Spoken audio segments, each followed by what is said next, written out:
Yeah, man. Evening. Welcome to edition of Tonal. You know, we cannot stall one, you know. Cannot stall. Yes. Well, good evening, good night, good morning, good afternoon, worldwide. You know, this is Tonal. And, you know, today, we have a lot of things to talk about. A lot. Right now, we're seeing the paper with them, we're soon joined by other hosts, co-hosts and everything, right? But we're joined by Maroon Chief Richard Currie. Yeah, because we see them put out, you know, something about interest, personal interest. And me can't tell you know these people. Me have with me. When Minto, the same guy Minto, can't be a lie them I tell you no. Mr. Paris to put out something in the paper. Hey, let me tell you no, not idiot. If someone I tell you lie, let me tell you this, like go all about, but the truth comes straight. Yeah? We have to prove for us show the people themselves be a garbage and not talk about it. Yes. Minto, I have to prove for showing it. Minto, call Currie, you know. Call Chief Currie. Him the day funeral people. And Minto call him. And if Minto say a lie, you know what I do? Now show the phone record because that's not a lie, people. The first thing I show now, before Currie them China and them thing there, I show that say Minto call Currie. Yeah? Call Currie. He make a call and it miss. Then he make a next call. A matter of fact, see that? And I want to see it on yourself. See the miss call. Yeah? See it? Me just put over my thing. Alright? Me just take up my co-host right away. Hey, sister. How you doing? Greetings, my brother. How you doing? Maybe I'm trying to step up. I'm here, man. I'm good. You hearing me? Yeah, man. Me hearing you, man. Hearing you. Okay, good. Greetings, everybody in the chat. Blessed Sunday evening. I have to say kudos to you on Friday. Great show. Blessings, and I hope to see many more of such formats and things. Because yeah, it's the same objective done in the same thing done in many different ways, you know. So we're all in this together, and I say much blessings and enough respect. And to Mama Angie, boy, Mama Angie work hard, you know. She need a vacation. Mama Angie need a vacation. You know, I'm a team over here, you know. Yeah, so yeah. Yes. Them one way, you know. So we have to something, you know. Of course. You arrange your thing and do your thing so you know if it does, you know, execute. Execute right. Things. I mean, I tell you, we get call from around the world. I said, no, we need to see some more of this, you know.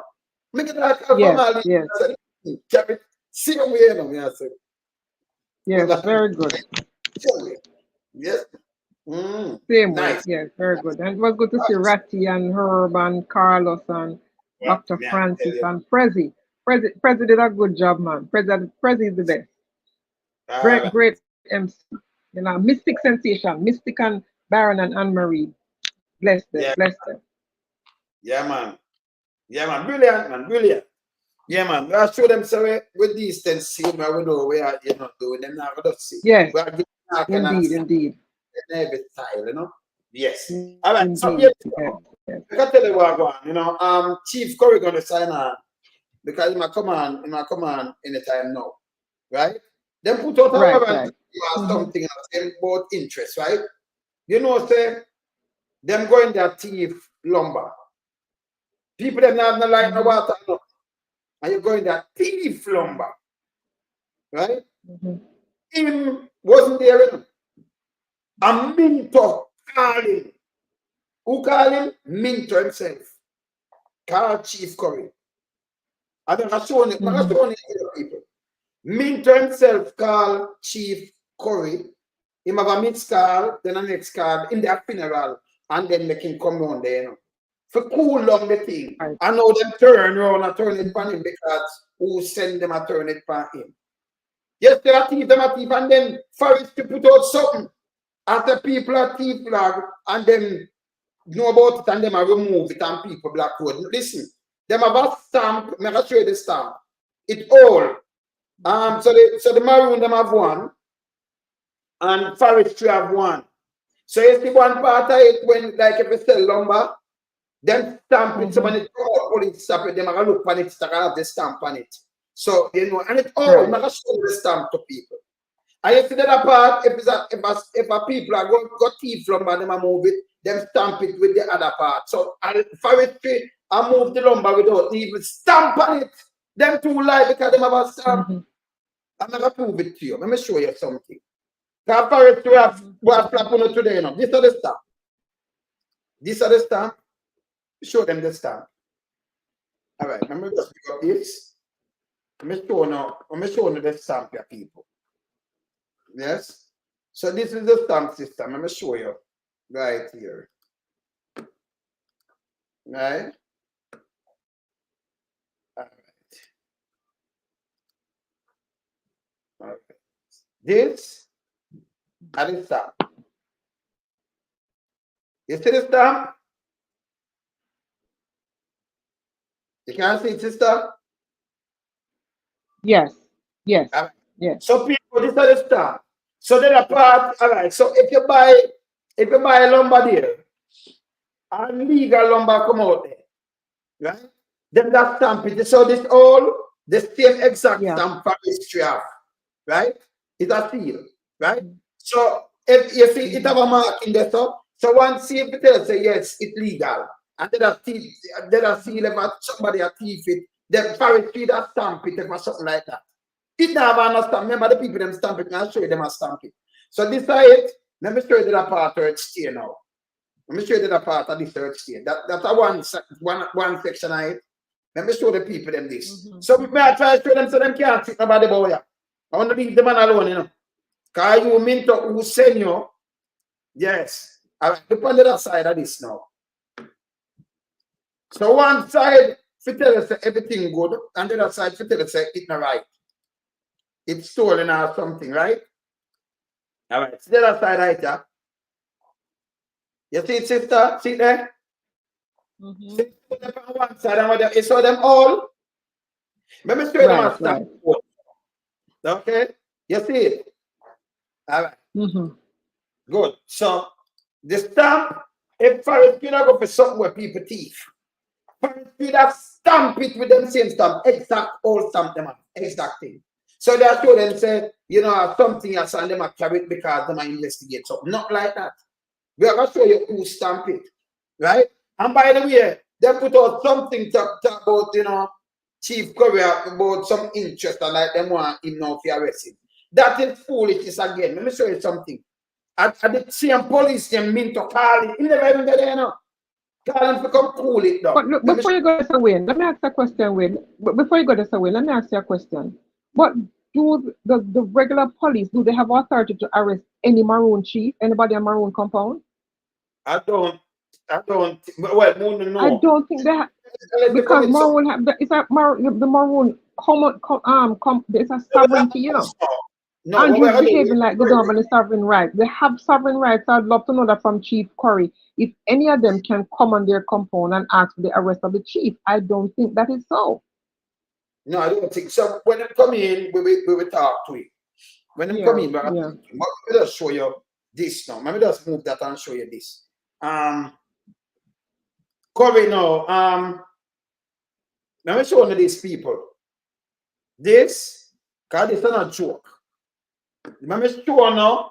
Say I mean to call Currie when him call him. So not him, I never Currie, I never Chief Currie. Go down there now, can I look at thing. You mean to call him. Look on this. You can see this, good people. Look on this. Wait, man. You can't see it. You can't see it. Maria, you see this? What about that? Superintendent Minto. You see this? Yes, Superintendent Minto. Yes, yes. All right. See the first call. Miss Voice call. Yes. Miss, see the voice call. See the Chief Currie. And the Chief Currie, good morning. That are yesterday. This is before. See there? This are in the morning. No, the one you know are yesterday now. See yesterday. See that? Chief Currie, good morning. 6 a.m. See that? Good morning, Superintendent Minto. Him answer him 8 something. Then the vice, see that? Currie call him, see the vice card. See that? Right. And it's vice card, this one, see that? No answer. They and him call Currie and call him for what go on. Me to himself call him. See there. See there now. In the death funeral. You understand? Him call him have some miscall because him the day of funeral or something. No joke about it. And him sent for Currie, you know. See that? See that? You see him when you not understand, you have print for these things. So when you see him, them call for de-escalate. See? Not my word. Remember, we have the evidence. Right. Yes. So him call Chief Currie for de-escalate. See? So not my word. You understand? Yeah. Yeah, Mama Angie. Mama Angie. Look at it. Some people, Maria, did a big up now. What's sorry. Mama Angie, my love, you deserve a vacation. I do. Yes. Not only do you deserve the vacation, you deserve diamonds. Diamonds are a girl's best friend. All the work for you do Friday. Thank you. Yes, my brother, I say so. I'm running out, so we'll talk. All right, be safe, yeah, man. Blessings, my darling. Cool. Yeah, man. Yeah, man. Yeah, man. So you see me I try to, you know, say this. And them call Chief Currie over here. Them call him there. Right? And I know them put out something in the paper. Let me show you what them put out now. Them people are sticking at them head, you know. Them sticking at them head. And then I have to show you some things where, or you have to take them out and stop. Them never stand. So they might tell a lie and the weird. So let me show you something now. Let me show you something. Because them people are sticking, you know. And Joe, just tell them in and them go quatting. Jamaica don't sit down and take this neither. This is a foolishness. We're not going too bad. So who sent for them they know want to prove something. And then the forestry guy, remember appeal like you tell, look here, police investigation, thief of lumber, Currie, look here. Now I'll show you something now. This is how them come out with now. To the Sunday way you think say, you know, forestry supposed to close. I think I'm on the two when I them are give a statement now. Police investigating theft of lumber from cockpit country, protected area. They might investigate. It's a grass is a lie. But then I investigate theft. Look on this. Look on this. Police investigate theft. Them not investigate when I him call. When they never say theft, I want to move the lumber. You can see this? See there? See? So investigating theft of lumber from cockpit country. Protected area. So it's going to be the chief of who you investigate. That makes no sense. Yeah? The theft of the lumber estimate to be of significant value from the forest reserve near Accompany St. Elizabeth. So them come out with them foolishness, and you have a next one to come out and I tell about them are seeking him interest, police interest. You understand? So them come with a lie. This is a total lie, you know. So when I now run through this. This is a cover. What chief there? One chief call with there. No, we know. Yes. See? So that's what them are come with, you know, it's 100% foolish. It's a garbage. Garbage. Let me show you something before I'm coming, people. Look on this. Nobody has to when that stop the truck, it never mark. See when them at the car, I see it. You measure them a mark, you know. Empty. Everybody jumping. Pablo, come here. Look at it. See them a mark, you measure.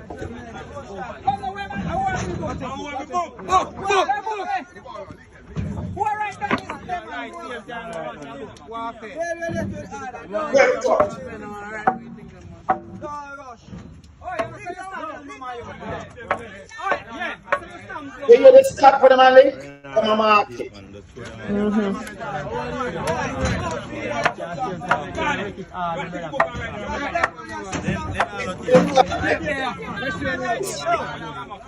man. The one them for the gun stamp. No, they must have. My mom goes speeding. When I move so fast, though. I want to go, the man, calm down. I'll fire, sir. Sonny, work. Yo, wait, say, come on, you can stop them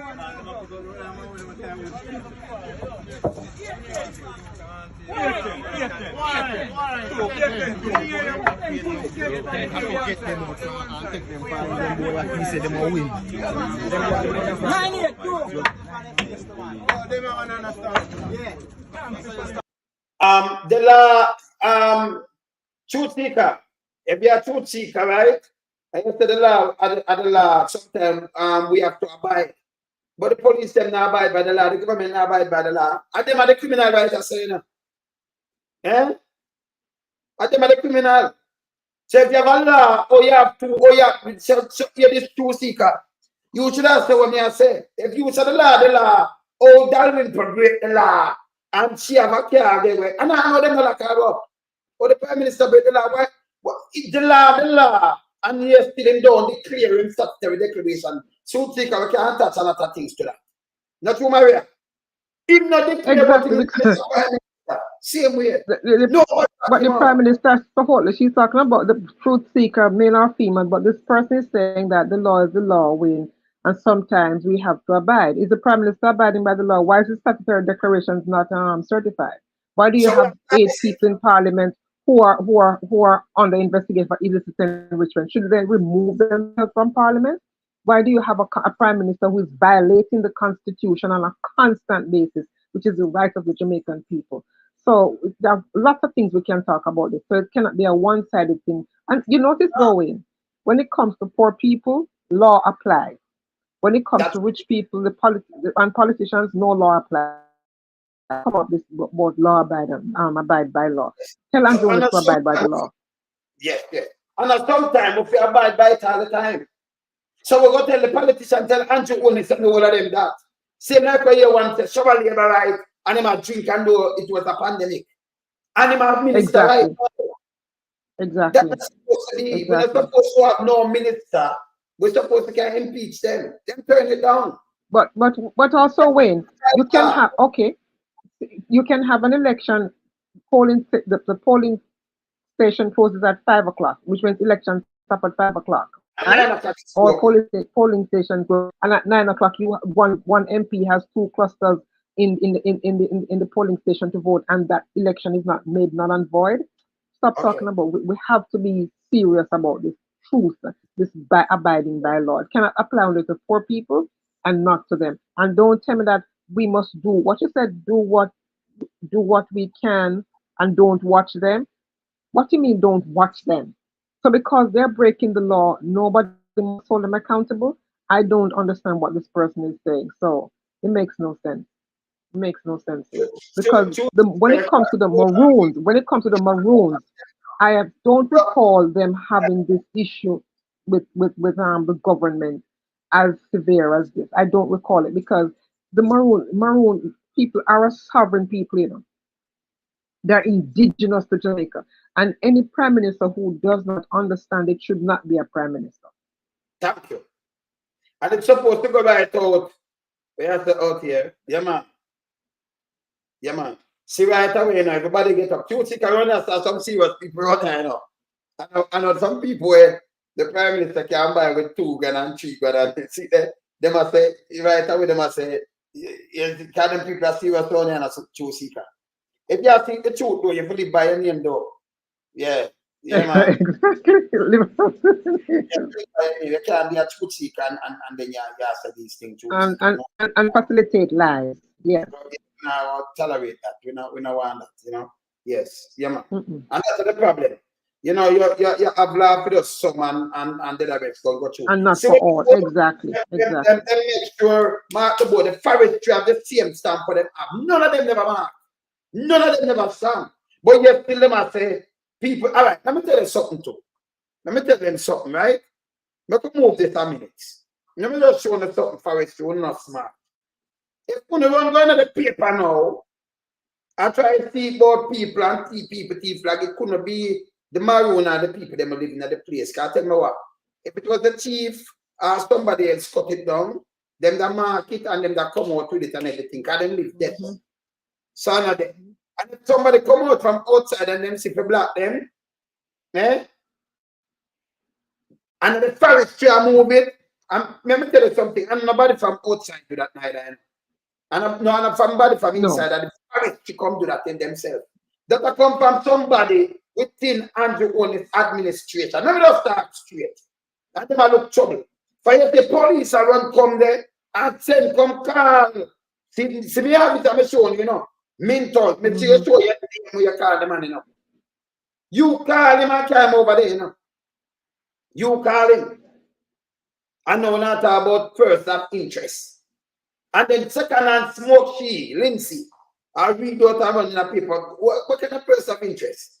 Eh? That make any sense? It don't make no sense. Eh? That don't make no sense. We could continue play this.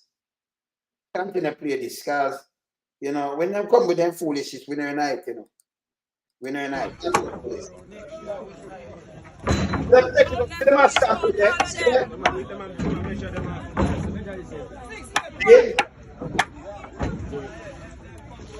And then measure them until it's enough to go to port. Yeah?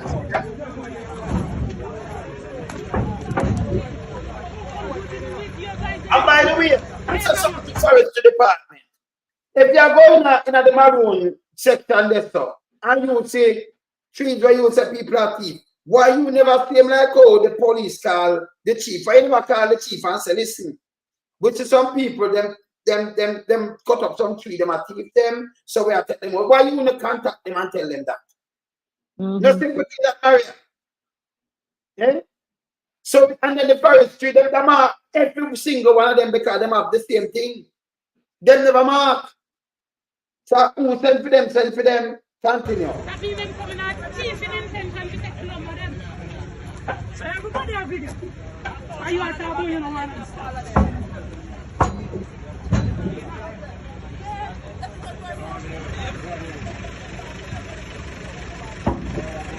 See there? Then no, look at all women come with them. That's no, you know. They don't know about nobody else.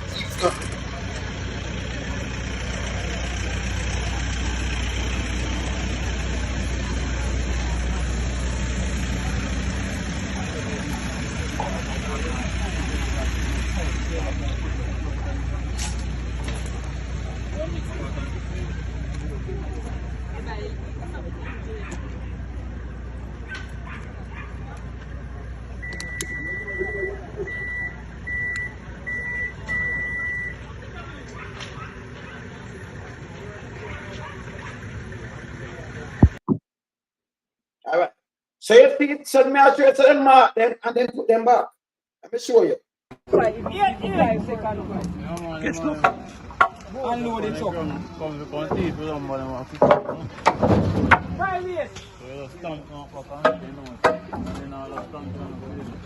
They must stamp them low. 9-2. JCF. Yeah, man. Fire brigade. Yeah, and who again? Pirate Street. 4 departments of government. JCF, JD, Fire brigade, and Pirate Street. I see house and bundle and then come house. And then come help my clear board out. And house and bundle and then call him and then reach up here. But then come take out board. Maroon government. One government there. 7-7. Watch your piece and watch your mess of book. I look on the outside. Look on it. 7-8. 9 foot. This stop there. 9-9. 2.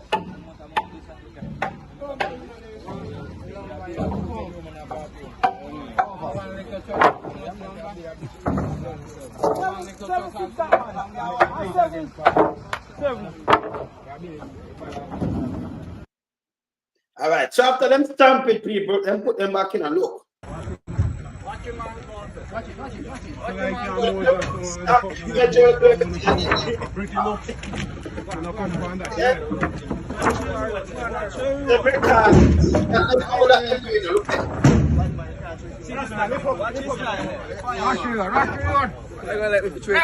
Look careful, please, careful, mind your hand them.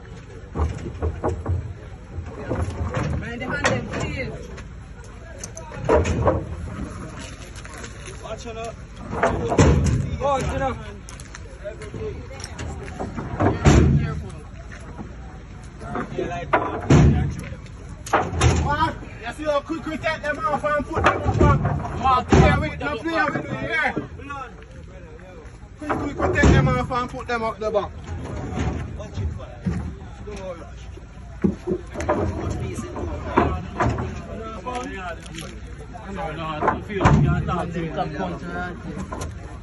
How would they check off?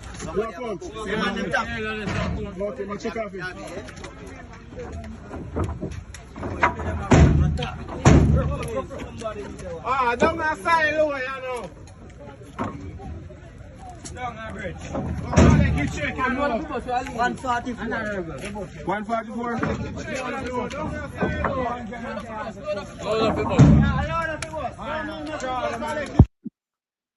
All right. So then put them back, people. Let's see it. When it says, yes, then put them back, Maria. Yeah, So them but you see, documents- but here's the thing. But here's the thing, you know, Wayne. The police, the JDF, the fire department are all there. We just had a hurricane pass through. They didn't get the full brunt of the hurricane. They got the outer bands. Was devastating. St. Elizabeth, part of Karen and all that. The JCF and the JDF and the fire department out in full force to help the people of St. Elizabeth and Clarendon rebuild in any way, shape, or form? Did we see them with their trucks loaded with water and wood and zinc and everything and food, even food, basic food items? So these people, did we see them out there doing what they're doing right now? What Yeah, they're doing in Maroon town? Did we see them out in full force in support of the people who were affected by Hurricane Beryl? No, we did not see them. So why are they out in why are they out in that full? Why did they need that kind of force to go into these into the Maroon town? They didn't need that force. And the thing is, the government has been trampling on the rights of more so the rights of the sovereign people, which are the Maroons. They are a sovereignty unto themselves. They are. Andrew said that there's no him not presiding over no two sovereignties, one Jamaican presiding over. He needs to come out about it because he seemed not to understand the importance of the Maroons, why they are there, and why they have sovereignty over their territory, their sovereign territory, why they have sovereignty over it. There's a reason for that. And if he doesn't know, he should avail himself of the information and leave the Maroons alone. And it's the only purpose Andrew serves is to enrich himself. He doesn't care about the people. And the question needs to be asked, who does this lumber belong to? To somebody, Wayne. It belongs to somebody. Who? Because nobody's going to steal lumber and just have it sitting on them. Does that make any sense? So somebody ordered that theft of lumber because the forestry department said it is illegal logging, right? So who is the person responsible?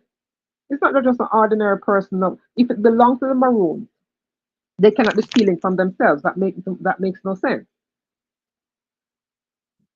So what do they want to speak to Chief Currie for? So that I would really love for Chief Currie to come on to ventilate some of these issues because I do not understand government is harassing the Maroons. I know they have land that is, natural resources that they're sitting on, but again, the Maroons have a right to their sovereignty. They do. So it doesn't matter what Andrew says, that it is so. It is so. And they do not have to listen to anything Andrew Holness says. They do not. So why can't he respect their sovereign rights? Yeah. So all right. It So cannot be. if all right. So them running the country, and forestry have one of the stamp, and them have one. If you would go up there, you see some tree, and you would say, "Oh, a matter of fact, quick step the way in this up." Oh, forestry all of a sudden just go push part tree and cut out. No, who call them, because none of them people them that rather call Chief Currie or what have you, and them that protect it. You think about it, and them just go and just find much tree cut down and well soft completely, and I move with forestry department. We don't either stamp them and stolen, you know. The stamp it has two parts. If say it's stolen or something, or somebody cut it down or something, then that stamp it and know so well we're gonna put it there. And if I tell it as stamp it, so when you know say it I got to say police stop you, you know so that and that and that. Right. It's Minto.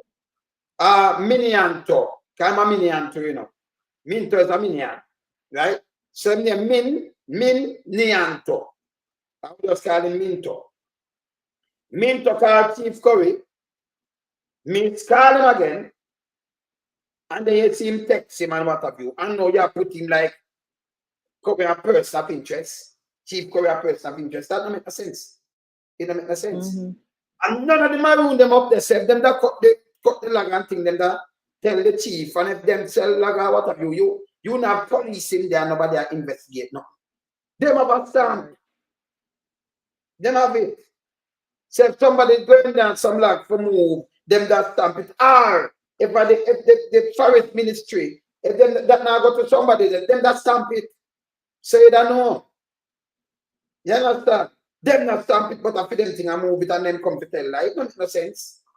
Yeah, because remember they sent the police to protect their workers.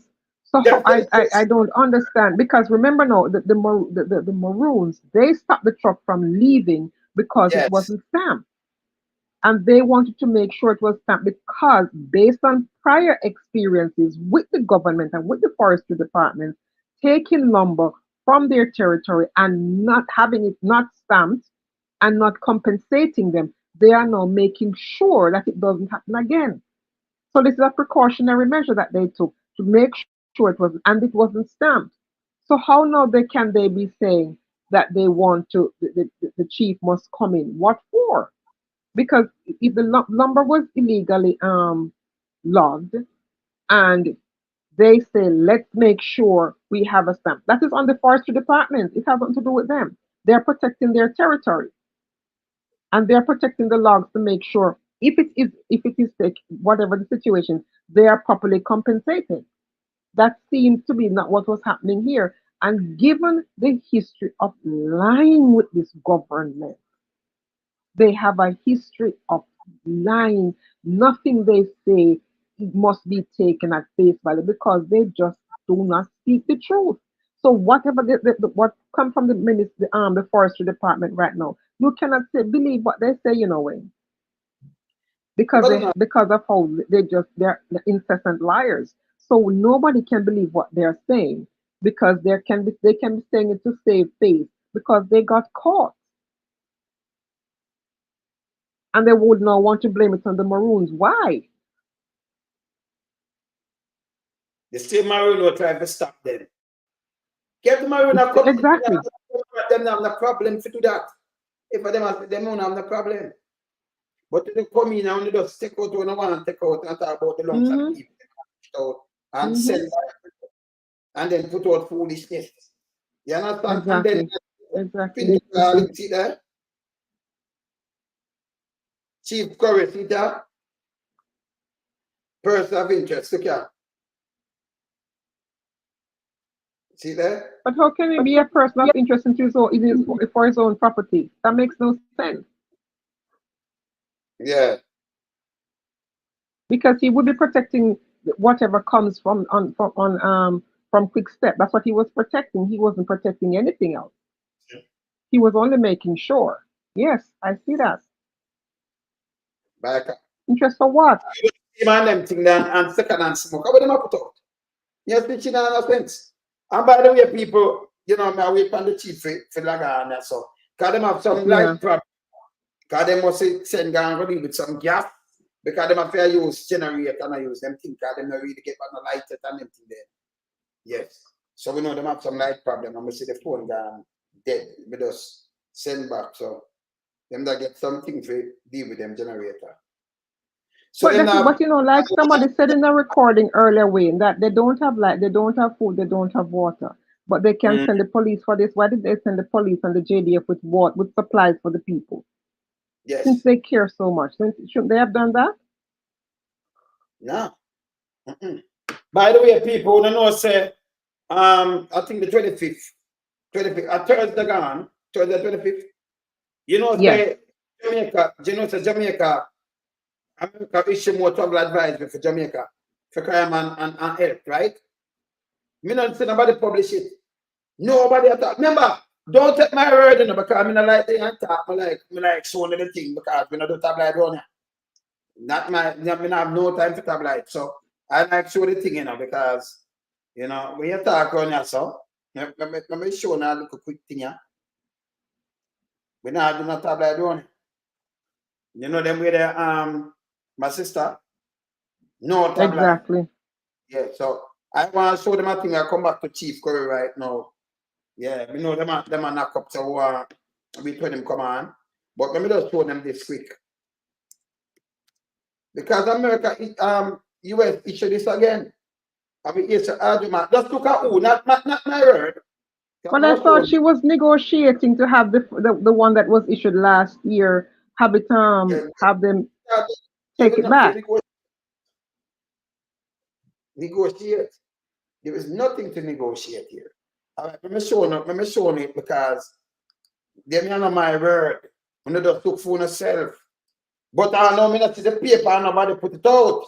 That me I tell you with them. It's very serious. You can't see the sister. On the date. Matter of fact, when I look at people, you know, see how it is? See? See that? State Gov't, see that? US. Yeah. Okay. Jamaica Travel Advisory. Wow. Can't remember send it to your sister. Because see that? Update. Additional information on crime and health care. And tell them to reconsider travel to Jamaica due to crime, exercise increased caution regarding medical services. No, me not have to talk again. It's on the 25th of July. Me not see this in the paper. Me I go up at the government thing this me go up in the US. Me I show not my word. See that? But Wayne, here's the irony. They were negotiating, Wayne, because Audrey said they were in constant dialogue. So if you're in constant dialogue, what is wrong with the dialogue? For me, it clearly means nothing has changed. So it's not the dialogue that they need to have. It's to change the circumstances, change the environment, so they don't have to get this travel advisory. And then they cannot say that it is not so, because Beryl just revealed the underbelly of what is really happening in Jamaica. You're not going to believe this. What the travel advisor tells us, even tourists, them I get raped too, you know. Not my word, here. When you can go get you at that and travel advisor and look on it for the same. But me notice the media houses don't put out this. It's at the 25th of July. No, it's the 26th. Want to see it? I mean, I show them who put it out, not me, not my word. You see? So I'm here say this. But didn't the Prime Minister just start bragging about the crime being down, Wayne? You can't follow him, you know. I'll be a foolish system talking, you know. See? They don't want nobody to see this. But we are sure them. So me send it to you there, sister. You get it? Yeah, I'll read it when I finish. Yes. Run through it, sister. I'm gonna push it up. It's good. I'm going to push it up more. Yeah, man. Hold on, let me read it from this. Hold on.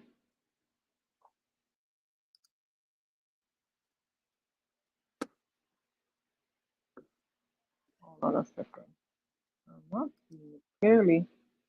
Increase your size. Increase your size. You can't see, you can't see, you can't see. Hold on, see let me turn on this other light. Hold on a second. Mm.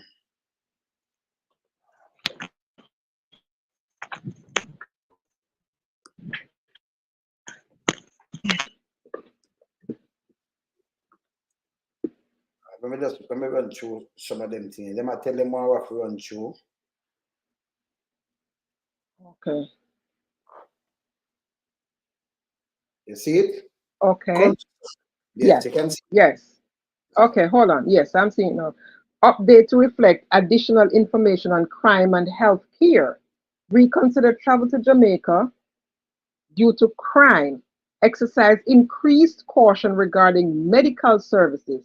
Some areas have increased risk. Read the entire travel advisory. Country summary. Violent crime occurs throughout Jamaica. Tourist areas generally see lower rates of violent crime than other parts of the country. The homicide rate reported by the government of Jamaica is among the highest in the Western Hemisphere. Not Armed Jesus. robberies and sexual assaults are common. The U.S. Oh. Embassy routinely receives reports of sexual assaults, including from U.S. citizen tourists at resorts. U.S. citizens report slow or unsatisfactory response to serious criminal incidents.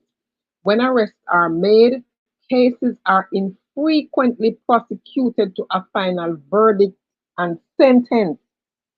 US citizens should not expect the same level of health care available in Jamaica as is available in the United States.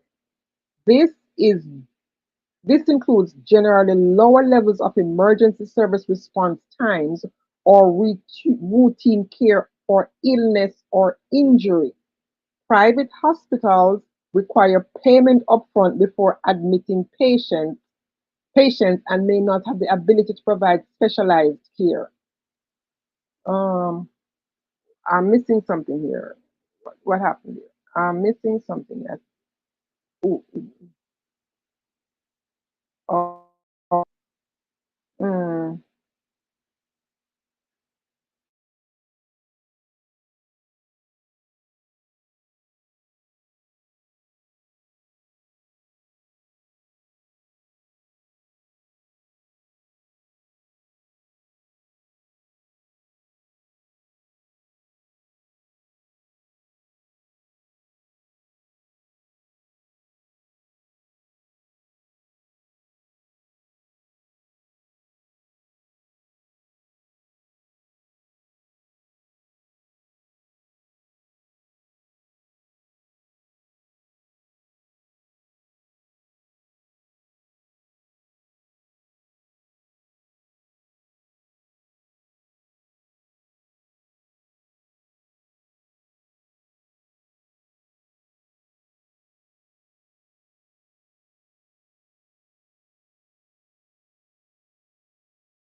All right, so let me see this. All right, let me change up this. All right. So let me see this. All right, so I'm gonna hear my back. And the other one, me just restart, you know. But me just turn on the camera on the one. All right. So I'm turn on the camera on the one, yeah. Yeah, when you can see me now, right? Turn on the camera on the one. All right. Me, I'm gonna start the one. Me always up with something, you know. Yes. See? Now when you can hear me, you can hear me, right? Yeah, man. Must can hear me, man. Draw the one up front. Yeah, man. Bless. Let me see, sister. Yeah, man. Maria. When the panel one, yeah. Maria. Send back this to Maria. Yeah, Maria. All right, me let's see Maria upon that. Yes. Yeah, oh, yeah, me loud and clear. Sign in, panel one, but me sign in back on this, you know. Yes. So me just restart. Yeah, we can see something. Yeah, man. See? All right. Yes, sister. Log in back. Yeah? Yes. Just send back this to Maria. And that open, we know. Let me just send back this to Maria. You have to have other things, you know, where you can use, you know. Same time, you know. When log in, now Maria is here. Hey. Hey, sister. Yes, I see Yeah. we're back in business. You hearing me? Yeah, man, you know, yes, man. Yeah, Okay, man. good. Yeah, man. Okay, so let me go back to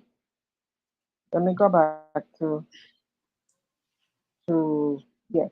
But look at what they said about the crime, and that when it Yes. is reported, it is not prosecuted, it's not investigated and prosecuted.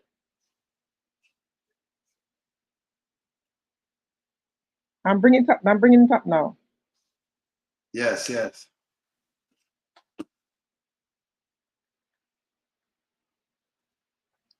Yeah, man, we have to Which have is what we have standby. always, which is, Yeah. eh? Me have to them have to have standby. Me not depend this, me depend that, you know, but me have standby, you know. Okay. Yeah. Yes, I'm bringing it up on right. Yes. So I was reading the U.S. Embassy routinely receives reports of sexual assaults, including from U.S. citizen tourists at resorts. U.S. citizens report slow or unsatisfactory response to serious criminal incidents. When arrests are made, cases are infrequently prosecuted to a final verdict and sentence. This is where Andressa crime is going down, correct? All right, Yes. good. It goes on to talk about not expecting the same level of care in the hospital setting that they would get in America. And here's what they say: we strongly encourage you to obtain traveler's insurance, including medical evacuation insurance, before traveling. The Department of State does not pay medical bills. US Medicare, Medicaid does not apply overseas. Most hospitals and doctors overseas do not accept US health insurance. Air ambulance service to the United States can range from 30,000 to 50,000. Yes. So you have to, right? So, and here are things that they say: if you decide to travel to Jamaica, do not attempt to bring firearms or ammunition. This includes stray rounds, shells, or empty casings. Right. Avoid walking or driving at night. Avoid public buses. Darrell Falls.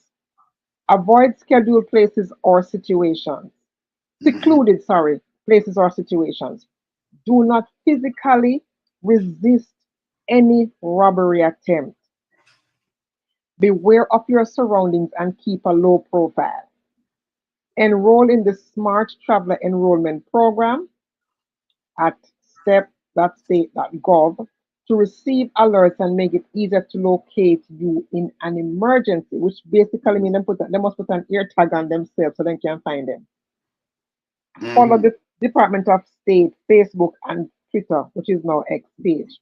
Review the State Department's country-specific information for Jamaica. Make a contingency plan for emergency situations. Review the traveler's checklist. Visit the CDC page for the latest travel health information related to your travel. Mhm. U.S. Embassy personnel are prohibited from traveling to certain areas of Jamaica due to crime. St. Anne Parish, level 4, do not, okay. Hold on. Off limits off limits locations for U.S. Embassy personnel throughout Jamaica. Level 4, do not travel. This is not even 3 now, this is level 4. St. Anne Parish. Hold on. Yeah.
Yeah, me a backup system. Okay.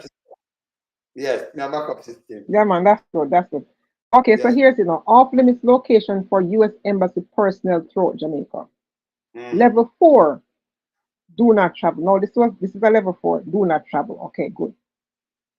St. Anne Parish, Steertown and Buckfield neighborhood near Ocherios. St. Catherine's Parish, Spanish Town, Central Village, areas within Portmore, including Nagohead, Newland, Old Brayton, Portmore Lane, Gregory Park, and Waterford. Terry Longtown. Clarendon Parish, all of Clarendon Parish, megawatt volt, except passing through Clarendon Parish using the T1 and A2 highways. They can only go through Clarendon. Catherine, my friend, they can only go through Clarendon if they're using the highway. Don't even drive local. It's bad. Hanover Parish, Logwood and Orange Bay. The policeman said that crime is down in Hanover the other day when he was with Andrew. Yeah, Okay. yeah. St. James Parish, Montego Bay, inland side of the A1 highway and the Queens Drive from Sansan to Harmony Beach Park. Kingston and St. Andrew, Cassava Peace, Duane Park, Grand Spence, Standpipe, Sollowfield, Elliston Flat, Augustown, downtown Kingston, defined as between Mountain View Avenue and Hagley Park Road, and south of Harper Tree and Old Hope Roads.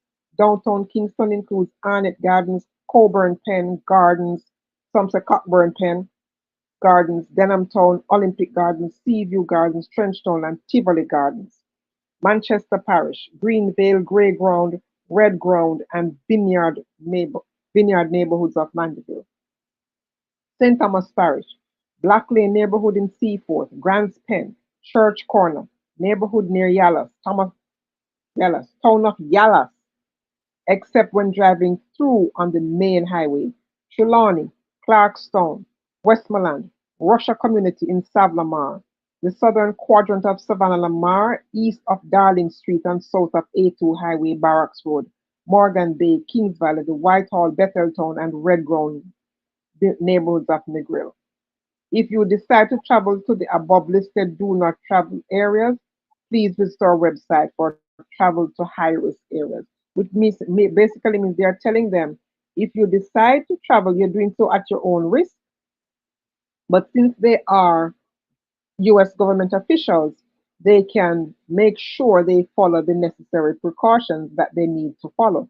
This is a mighty, mighty shame that, when I'm saying that Jamaica never had problems with crime and violence, but this has gone out of control. And you have a government that says they spend the most money on law enforcement and policing, yet you have a situation where crime is still out of control.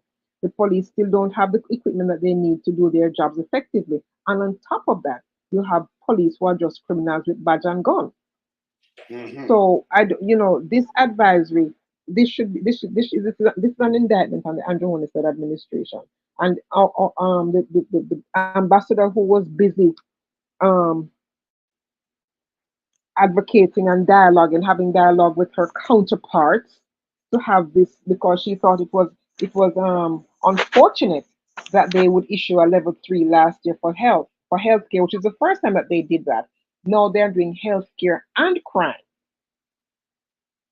So, what kind of conversations were they what kind of discussions were they having? Because it has gotten them nowhere. As a matter of fact, it has gotten them more sanction, another travel advisory. So I don't see what purpose they serve. Really don't see what purpose they serve. And I like the fact that they talk about the difference in treatment of tourists from locals. Yes. Because the care that they got, the care that they get in the resorts, locals don't get those kinds of care and treatment, not even from the police. And as they say, when there's an arrest is made, it is not prosecuted. There's no, it takes forever to get done. So nothing happens. So now when we talk, who is now bringing down the country and damaging their country? Because Jamaica is not a brand. Who is damaging the country's reputation? It's the leaders, because they're not doing anything to address the issues that we have been talking about on a consistent basis. This is what we're talking about. This is what we're saying to them that they need to make better, and they're not paying any attention. So rather than get into their feelings and stand 10 toes down in their wrong, they should be addressing these things. True. That's fine. All right. So them just get back to the internet, because I'm tell you, say them internet thing now, too. Right. Yeah, so you might come downstairs in a minute now. Soon log on here. Yeah, come in touch. Okay.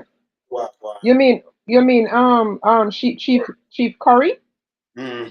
Yes. Okay, good. Because I have some questions for him, and one of them is that I would love to know, Fantastic Five is also asking to ask the question whether or not they can get international legal assistance. Because I don't see how it is that these people, the Maroons, are going through so much with this government. And it is because Andrew Holness has made it clear that he has no respect for the Maroon sovereignty. But them be stop it, man, and them be stop the lie, Hey, brother. That's it. All right. So you come from foreign. Where you bring from foreign for me? We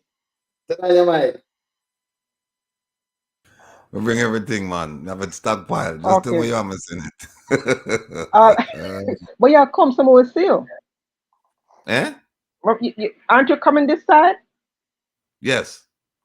Right, then if you can't come and see you, then you have to go runway. Listen, my brother, if you come and see you have to go runway. You're not gonna run me, man. I mean, not gonna run me. You're gonna see me, man. Okay, good. Good evening, everyone. I'm here live on the Living Color.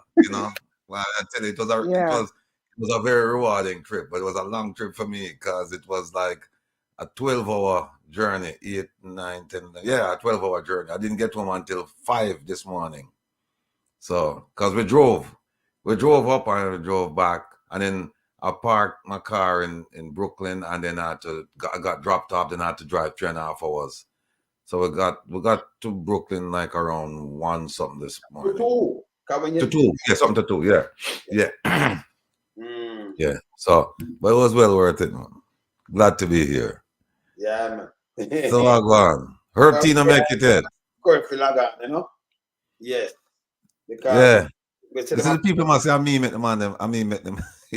Make them do the travel advice. I know me have nothing to do with it. I have nothing to do with it. Right, man. Hey, the level 4 now, when I tell the US Embassy officials say this is a level 4, they travel to these parts. But Clarendon, them said don't even stop. They just got the They right say, through. listen, you can just drive, you can drive on the highway, but don't even go local. Yeah, not bad. Not bad. It Not is Alright. bad. it bad, you know? It's You bad. know, leave out the hospital now. They might tell the pilot blanket not good. The hospital Yeah. not good. Yeah. They're not leave it out. No. Yeah. Yeah. You know, this one is even worse in terms of description of what's going on in Jamaica. This one is even worse.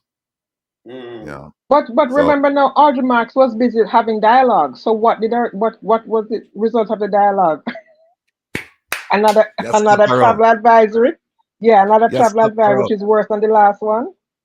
You Chief slap Steve her up, Curry, man. yes, this Yes, man. exactly. Turn on your Exactly. mic. Turn on your mic. Chief Currie, turn on the mic. Yes, man. Evelyn. Greetings, Chief If you're Curry. hearing me, Pleasure I'm not meeting hearing you. Yes. Welcome to town You're not hall. hearing me? pleasure, Madam Daisy, Sir Yes. Latigan, Greetings, man. Greetings. and Sir Yes. Lord. Bless up, Chief. Thank you for having me. Yes, man. Right, Chief, the first thing I tell you, say, we're all time, we feel it, you know, we're right with you, you know, because we see them put out something, so you're a person of interest. And to me, that's a total disrespect to you. Right? And the next thing, before you even say anything, me just come to the forest department because them come and tell that. Them say people are rob lumber and then go for move it. But them have a stamp like you. Right? And then that stamp it and say them are robbing. But them come with police, them come with soldier, them come with fire brigade and the forestry. 4 different departments from the government. How that work? And then they have something for sure, so the police mean to call you. But yet still them going like you are the troublemaker here. Explain to us now. All right, so good night again, viewers. Good night, everybody. Thanks for having me, guy and lady. So, Lonesome, the situation at Quickstep has been one that has been going on for a number of years now, right? A lot of people don't know this, but Quickstep has one of the richest biodiversity in the cockpit country in terms of the plant life as well as the animals, right? It's a very unique space. That particular area at Quickstep is on the boundary of Trelawney. Actually, a part of that roadway in which the lumbering takes place, the illegal lumbering, illicit lumbering takes place, takes you across the border of St. Elizabeth into Trelawney, right? So Quickstep was one of those strategic areas that the Maroons inhabited or occupied, right, for quite some time. You might have heard of the land of look behind or look behind, right? When the British were coming through, you had one on the horse facing forward, one on the one behind him facing backward, looking backward, right? Once you reach land of look behind, you always had to have that mode of getting through and getting through, increase the chance of coming through alive. The situation is this. For years, that area has been lumbered, particularly for the railway lumber. A majority of the lumber used in Jamaica's railway was sourced from Quickstep. Now, one of the things that's been common and apparent since taking office is recognizing how the government has traditionally done business with the Maroons. Because for lack of a better description, wanting to recognize the Maroons, if there's something inside the Maroon territory that they want, they would send a third party in to set up shop, and the Maroons do business with that third party, and then the government does business with that third party. You understand what I'm saying? So they create a system to extract from the space. So I will give you a couple examples, right? The situation with the lumber. In that time when the railroads were being built, I think it was a Canadian guy who came in and was given the open door, so to speak, to engage with the Maroons in setting up a lumber yard in Quickstep. That was accomplished, and for quite some time, they supplied the government with the timber for the railway line. Now, the Maroons would have a book that they now record whatever lumber was taken out, the length and the type of lumber, and then it would be valued. And at the end of whatever period, it was agreed that a royalty would be paid over to the full Maroon Council, right? So there was an understanding that established. There was a sustainable way that was being utilized to do what was done.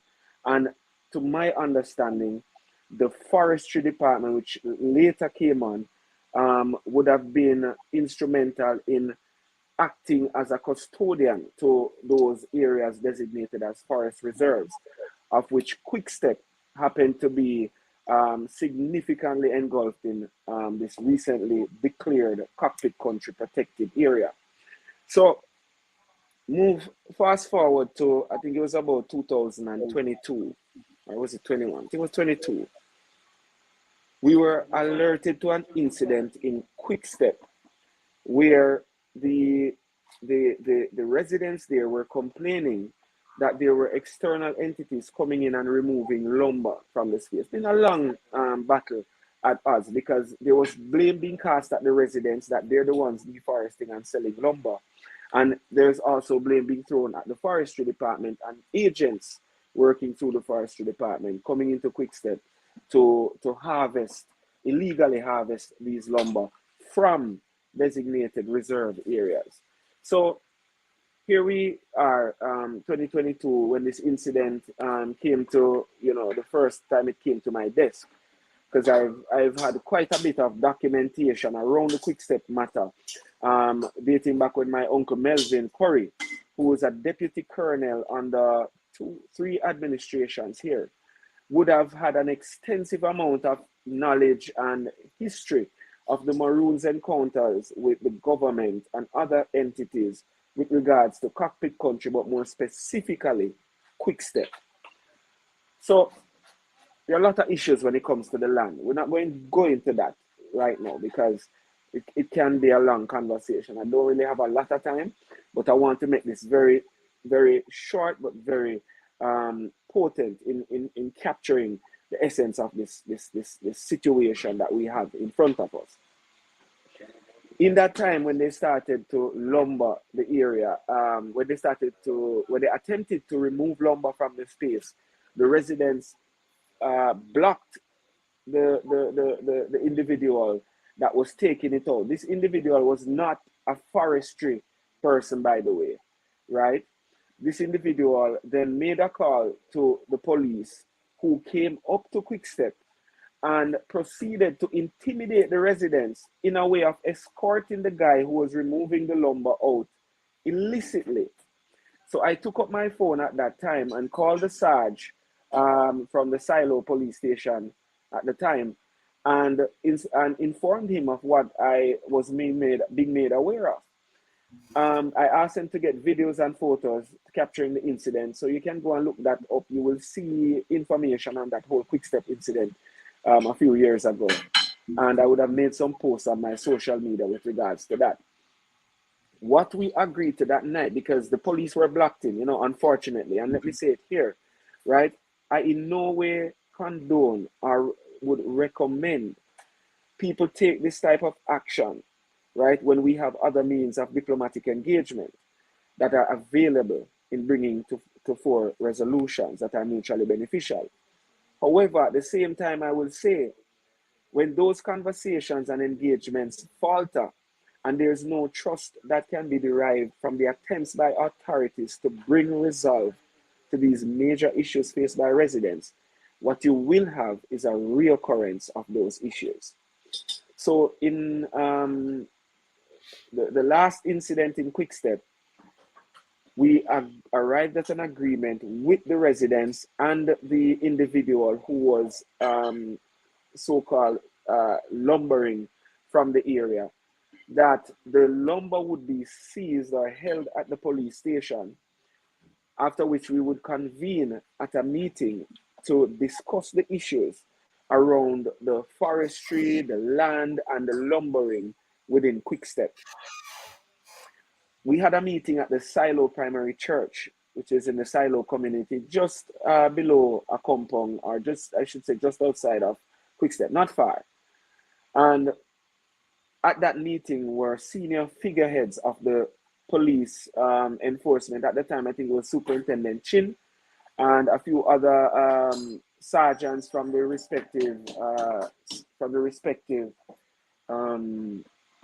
police stations in the area, Magati, Silo, and I believe Balaclava. When we arrived at the meeting, I realized that the mayor from Falmouth was also there. The mayor from Black River was also there. The then Speaker of the House also chimed in on that meeting, Minister Dalrymple Philibert. And we had representatives from the Forestry Department, representatives from NEPA, and representatives from the NEPA Forestry and Land Agency, right? Because again, long-standing issues. And when we went to that meeting, this was attended by myself and other members of the full Maroon Council.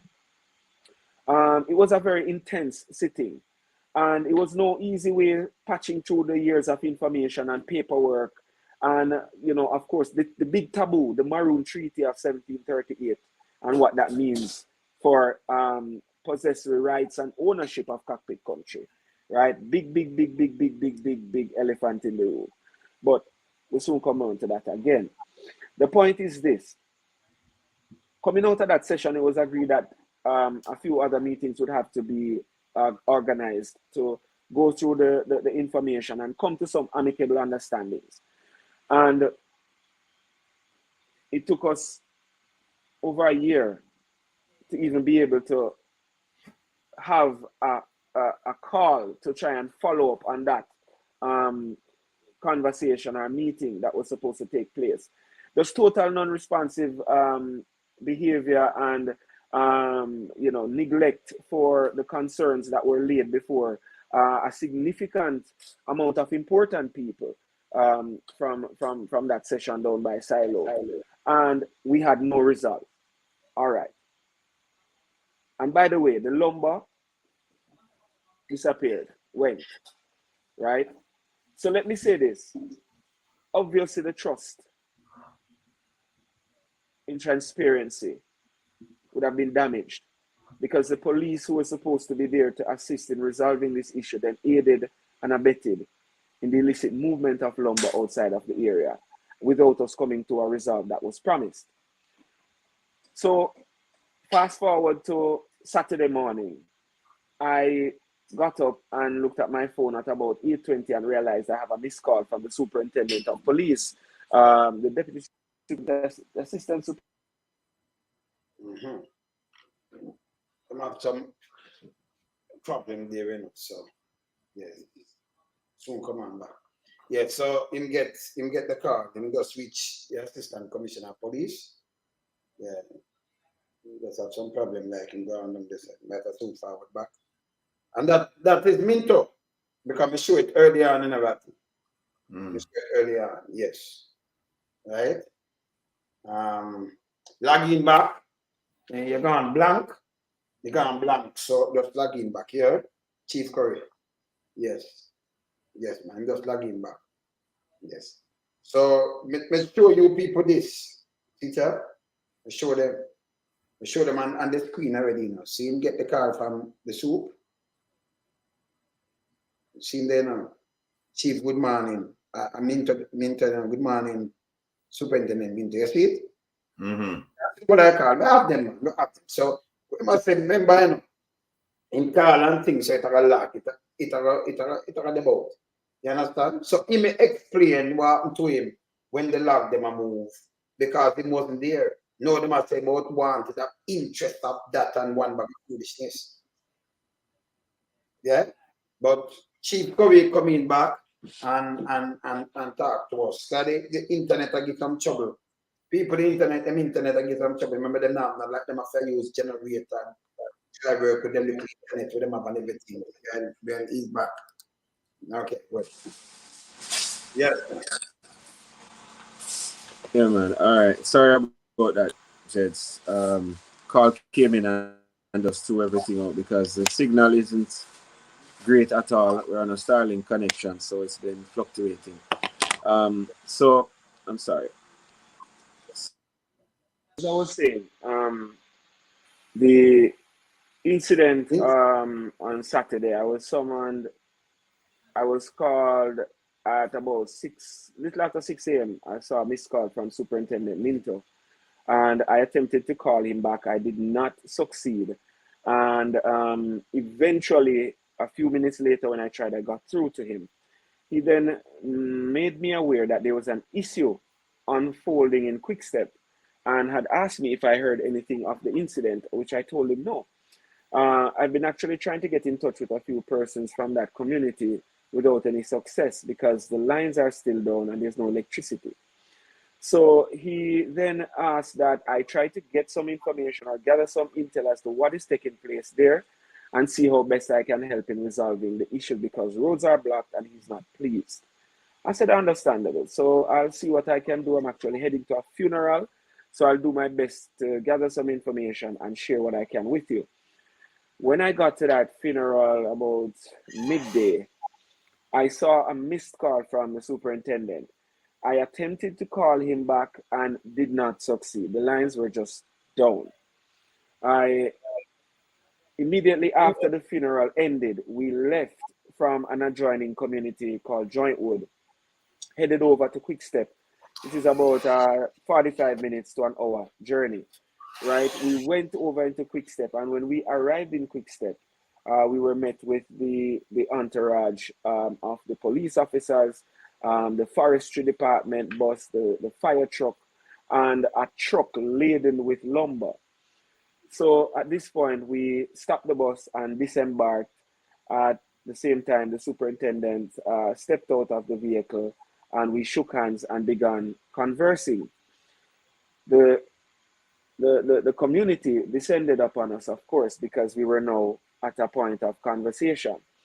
And the superintendent expressed to me his dissatisfaction with the events that unfolded, and perhaps most importantly, the fact that persons were trapped on the inside and could not come out. These were forestry people, they say, that were trapped on the inside and could not come out.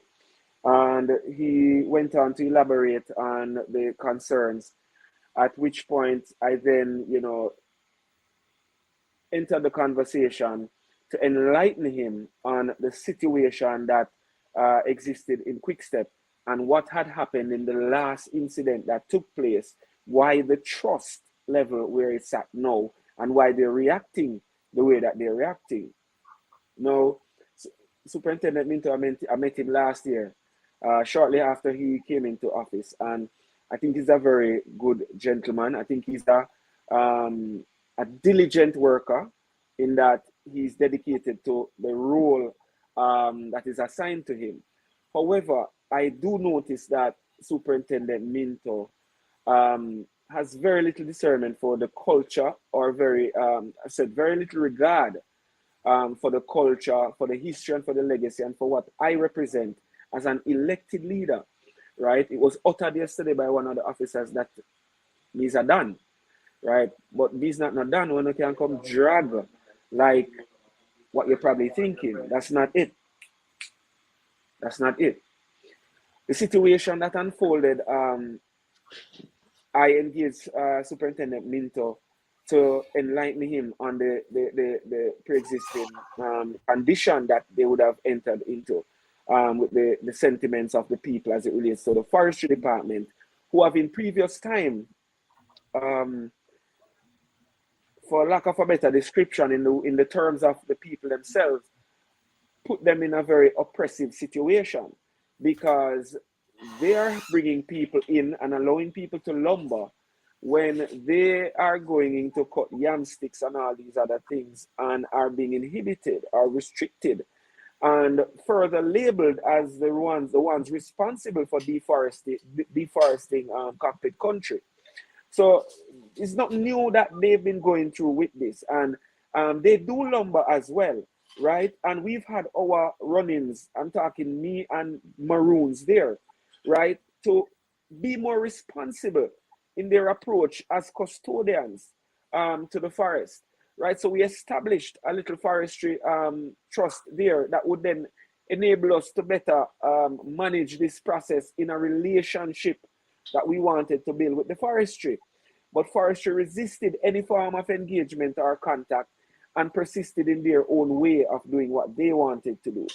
So what enabled the forestry department to come into cockpit country is the declaration of the cockpit country protected area, which made particular areas of that forest a protected area, meaning even the people living there can't do anything without permission from the forestry or some other government entity. Now, in this scenario, I explained to Superintendent Minto what was happening. And at the same time, a gentleman stepped forward and introduced himself as the director of the forestry department. I'm sorry, his name is slipping me right now, right? But he was there on spot. And I gather he came down to help and relieve those who were trapped on the inside of Quickstep after the residents had fallen trees to protest the illegal movement of the lumber that was there. Now, when I came onto the scene and we saw the truck, we went and inspected the lumber that was there and recognized that the lumber, a couple things were out of space. The lumber didn't bear any marking, stamp or seal, which is customary for any lumber being moved out of any forest zone within the island.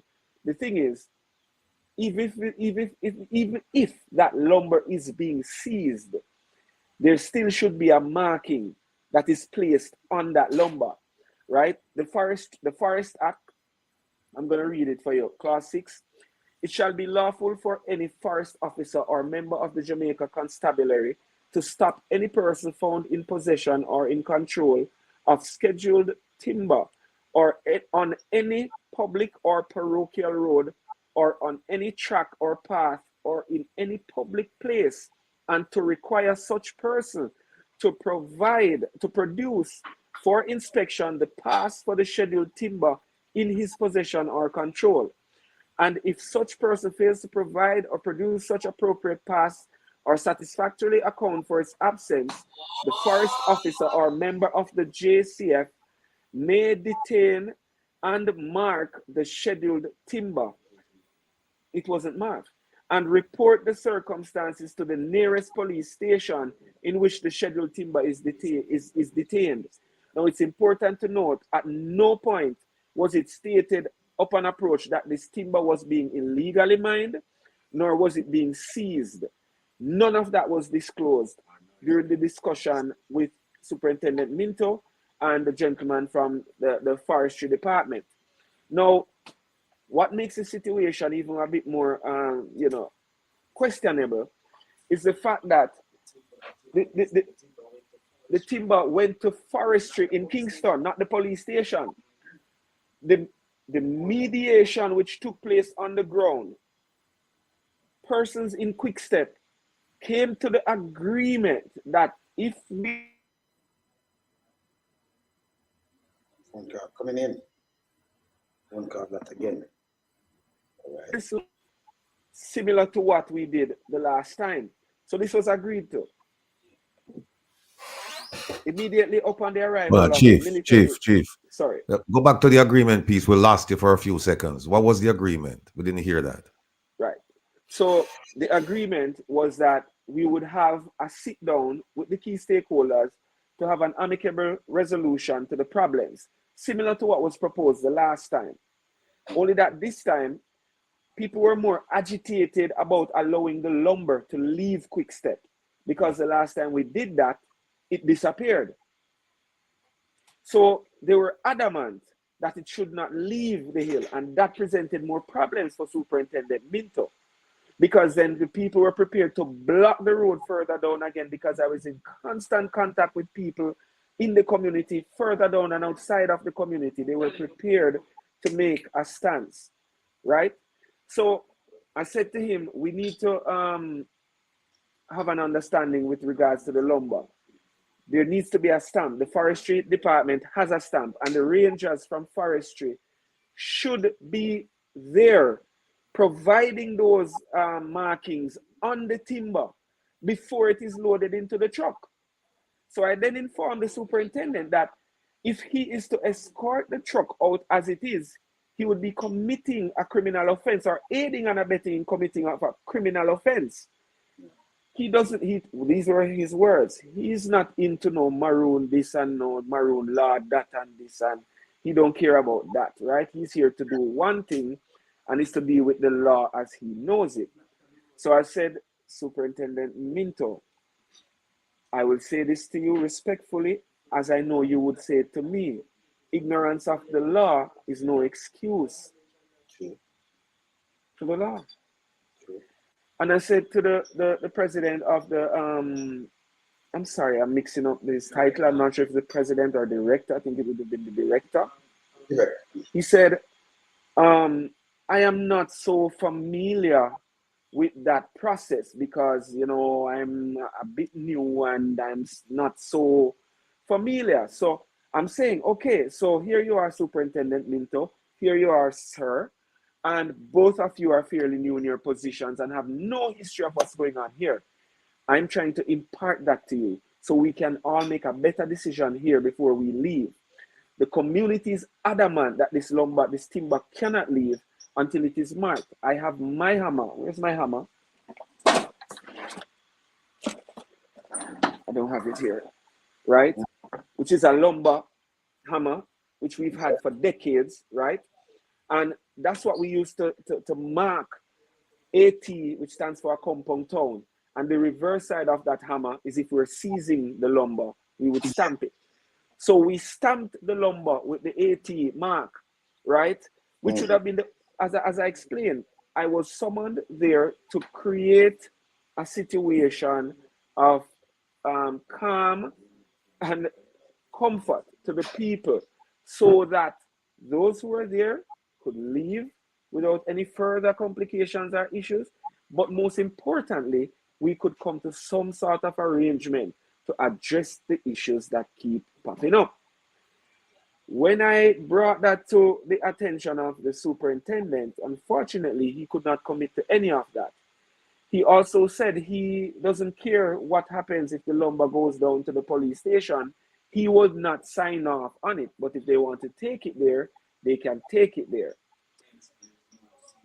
Again, the property is in question, right? And there's no accountability behind the source of this mahogany, right? Which I might add, one of the most expensive piece of timber in the forest and one of the rarest species in the Maroon territory, right?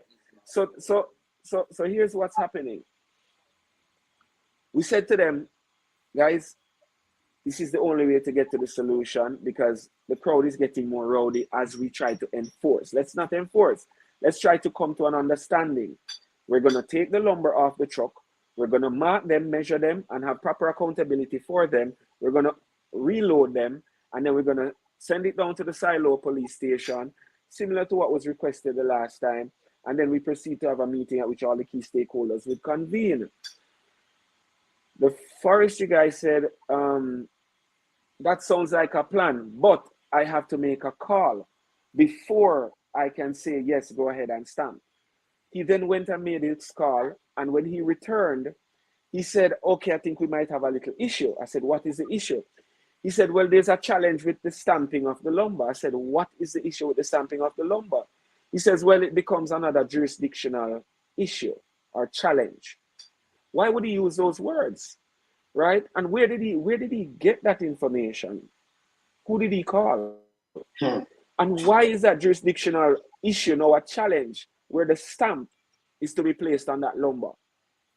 I said, well, brother, we have an issue because then the people are adamant that this lumber ain't leaving the hill until we can have some accountability for today's chain of events and what we do going forward. So I instructed the men who were there to offload the truck, measure the lumber, and we mark all of them with the hammer. So now we can tell you that there's over 880 odd feet of solid mahogany that was taken off that truck, right? The value is, so So guys, listen.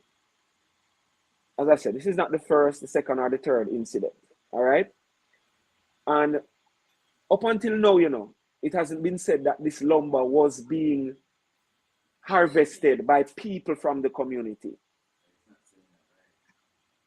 I saw the article that came out today in the Jamaica Gleaner, very cheeky, suggesting that the timber that was being taken out was timber that was harvested by people within that community, and they came to seize it. So again, at no point did they mention that this timber was being seized. At no point did they present any document or any stamp to highlight that this lumber was being seized. None of the gentlemen I spoke to had any idea, or so they say, of this seal or stamp or a letter that should be accompanying the lumber off the hill, out the reserve, a dedicated forestry reserve, according to the law. So we loaded back the lumber. That took place in about 20 minutes because we had a lot of men there.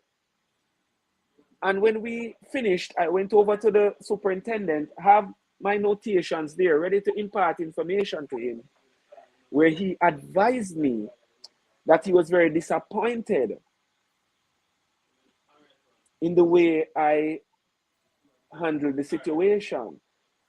So I said, I'm not sure I understand. I'm not sure I follow. Please help me, because I came here, I thought, to help. We have an understanding which the people are satisfied with.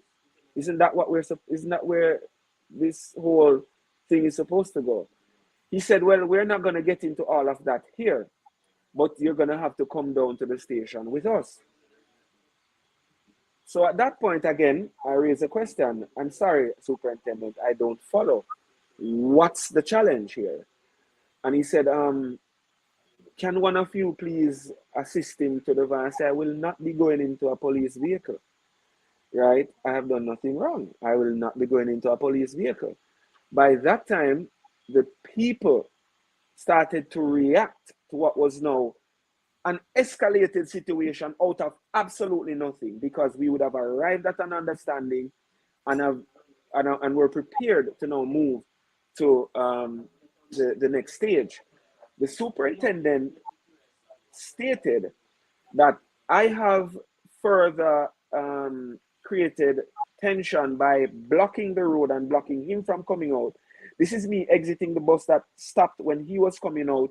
We came out, greeted each other, and started speaking, you know, and then proceeded to go down to the truck with the lumber and started the assessment of what was happening. So I haven't moved, I haven't gone back. I gave no instruction of blocking any roads whatsoever. And the road was not blocked. They could move around the bus if they needed to, right? But that's what I was told. So I said, I'm sorry, Superintendent, I do not drive the bus, and there was no intention to block the road. We're actually coming to a solution. The people were adamant that the bus cannot leave, the truck cannot leave until a solution has been arrived at. At that point, he was no longer listening to anything I had to say, and is now instructing other police officers to apprehend or detain me. So the people at that point barricaded themselves, put themselves around me, and started push me towards the bus. We went inside the bus and sat down, started making my calls to my legal team and all the other parties that I would have had on standby in case the situation went awry. We were at a standoff for about 20 minutes in quick step, and one of the officers proceeded to try and break the glass to the bus.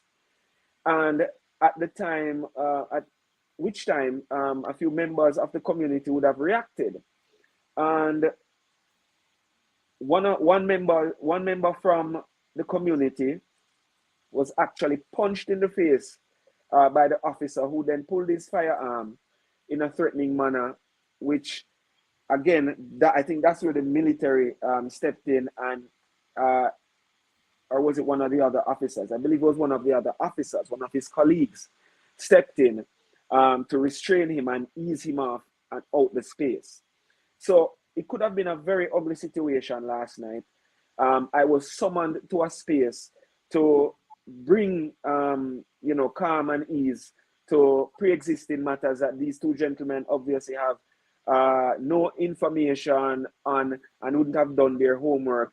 But more interestingly, were not keen on anything I had to say whatsoever because it didn't matter to them, right? Anything Maroon, anything culture, anything to do with land, no, it's not their thing, right? And I think the unfoldings of yesterday really has highlighted the continued stress, duress, coercion tactics that have been used and implemented by the agents of the state and indigenous people, and Maroons particularly, and myself, who has been ostracized, targeted, and in many instances, criminalized in the way they portray me, an elected leader, right?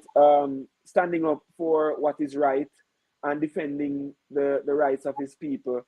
And this is where we're at. So I woke up this morning getting information that I'm being summoned to the police station as a person of interest. I'm not sure what that means, but I'm being summoned to which one of the police station was Black River, Santa Cruz? I'm not sure which one, right? To I gather speak about what issues were. I mean, to be honest, gentlemen, I am taken aback to the unfoldings of yesterday, and which should have led Superintendent Minto to take the position that he has now took. It's rather unfortunate because rest assured, the Accompong Maroons and Maroons in adjoining territories are not pleased and are prepared to do what they need to do to ensure that there's no more violation, particularly of Accompong or myself. So, from me, I would like good sense to prevail in trying to have some amicable resolution to this matter, as well as to the main matter of the lumbering, illegal lumbering in Quickstep, right? But the request by the High Command is quite unusual, and the labeling of myself as a person of interest also sends a lot of mixed messages, which one must really take into consideration. I've attempted to reach out to Dr. Horace Chang a couple of times. He reached out to me in 2021 when we had that incident in Beth Salem, another adjoining district. And I got someone on his phone today who referred me to another line, which I saw a couple of times. Right. So yes. Chief get an ex call. Yes, yesterday, the whole of this are just some politics to play with the chief. Are you there? Yes, we're here. Can you hear me? Yeah. Yes. Yeah. Okay. So I mean that's pretty much where we're at. So I leave it there, gentlemen, for you to dissect. That's really what took. Yes, but that's it. All right. Because of something first, though, because it's funny how Minto. I have to talk about you because we know we're on your fight and we keep it real around here, right? Right? I think Minto got here. Him call the chief for his assistance to help them, de-escalate, right? Him call you. We have it right here in Minto. We have it right up. And Mr. Say, talk to him, see that? She said, Chief Currie, good morning. Me show it earlier on. Everything we have to me show it earlier on, and I have them most of those on video. What happened, right? See him there? When you say good morning, Superintendent Minto. Say him talk to you, not that. Him talk to you. You go to a funeral and then you head over because they want you to come assist him to de-escalate. And now him turn you now in a villain. And by the way, the forestry though, why them just send a director? Because you have rangers, don't it? Right, Ratty, you're a lawyer, so we're going to dissect all of this. So, them send a director. That's funny. And then if somebody that thief the lumber, this will be a police business to detain the lumber. right? Not them to carry it to town. And then if you ever stop Correct. it, why it never stop? If them have the farm, Correct. huh? It don't make any sense. And then why the director who talk to? Because if you're director to forestry, who you not talk to come and say you can't do this and can't do that? Must somebody in the government. We talk straight on here about it. Yes. Rocky, your time for that. Because what we Chief. need is that we have to even this case. Yes. Yeah, Chief. Thanks for coming on, and sorry to hear what transpired, but it is what it is, and we have to move on and deal with it in the appropriate way. Now, you said that in 2022 there was an incident. There have been many incidents, but there's one in 2022 where the lumber was released, allegedly taken to a police station, and then it disappeared. Now, if for all the disappearing lumber, if somebody had to pay for the lumber, who would get that? Who would be in charge of being compensated? Would it be the community, a council, an individual, the government? Who would get that money? The full Maroon Council. This has been traditionally the arrangement. So there are logs and books, records going back decades, showing transactions between the government, its third party, and the full Maroon Council, who were collecting royalties on lumber taken from the area of Quickstep. Okay, so what we have here is a theft of property then. And did you ever seek to bring charges against anyone to say, look, on a thief for lumber because the lumber has been removed, we haven't been compensated, the lumber has not been turned over to us. So somebody have a property and we haven't been compensated without our permission. Did at any point in time you brought charges for theft of property? I've never done so in my term, Ratty, but I know in the past, leaders before myself would have gone over there and seized the lumber, right, that was being removed illegally from the space. And of course, would not have encountered the type of situation I'm encountering right now, right? So this is not something new, as I say. And the lumber that's been taken, mahogany, it's not easy to find mahogany trees in the forest. When you do find them, they're usually large, massive trees, and we try to preserve them, right? There are very few left, but here you have a truck leaving with almost 1,000 feet of solid mahogany that will end up in some high-end hotel or house or somewhere that we won't see, because as far as I'm understanding, it was taken to the forestry headquarters of Constant Spring Road, not a police station. You just heard me read the act, right? Yes. Mm-hmm. Now, here's something else. The one member of the JCF referred to you as the Don. Yes. All right. Now you are the duly elected representative of your community. By extension, it would appear that everyone who's duly elected is a Don. So if I'm going to use that, then all of the politicians them are Don, right? Every one of them. This alone, that's saying alone, show that them have a target and is it? Because Right. if you look on somebody duly elected, they call him a Don. I don't know that means you're not targeting them. You see, the problem is, gents, they fear what they don't understand. That's the first thing, right? They feel intimidated. Everybody seems to feel like Chief Currie is running down something or some form of power or authority. Listen to me, man. The power and authority you think exists already exists, right? I don't need to prove nothing to nobody. I gone past the whole argument of who the Maroons are, what is our standing, and I don't need to prove to myself who I am. I already know this. We already know our standing as it relates to international law.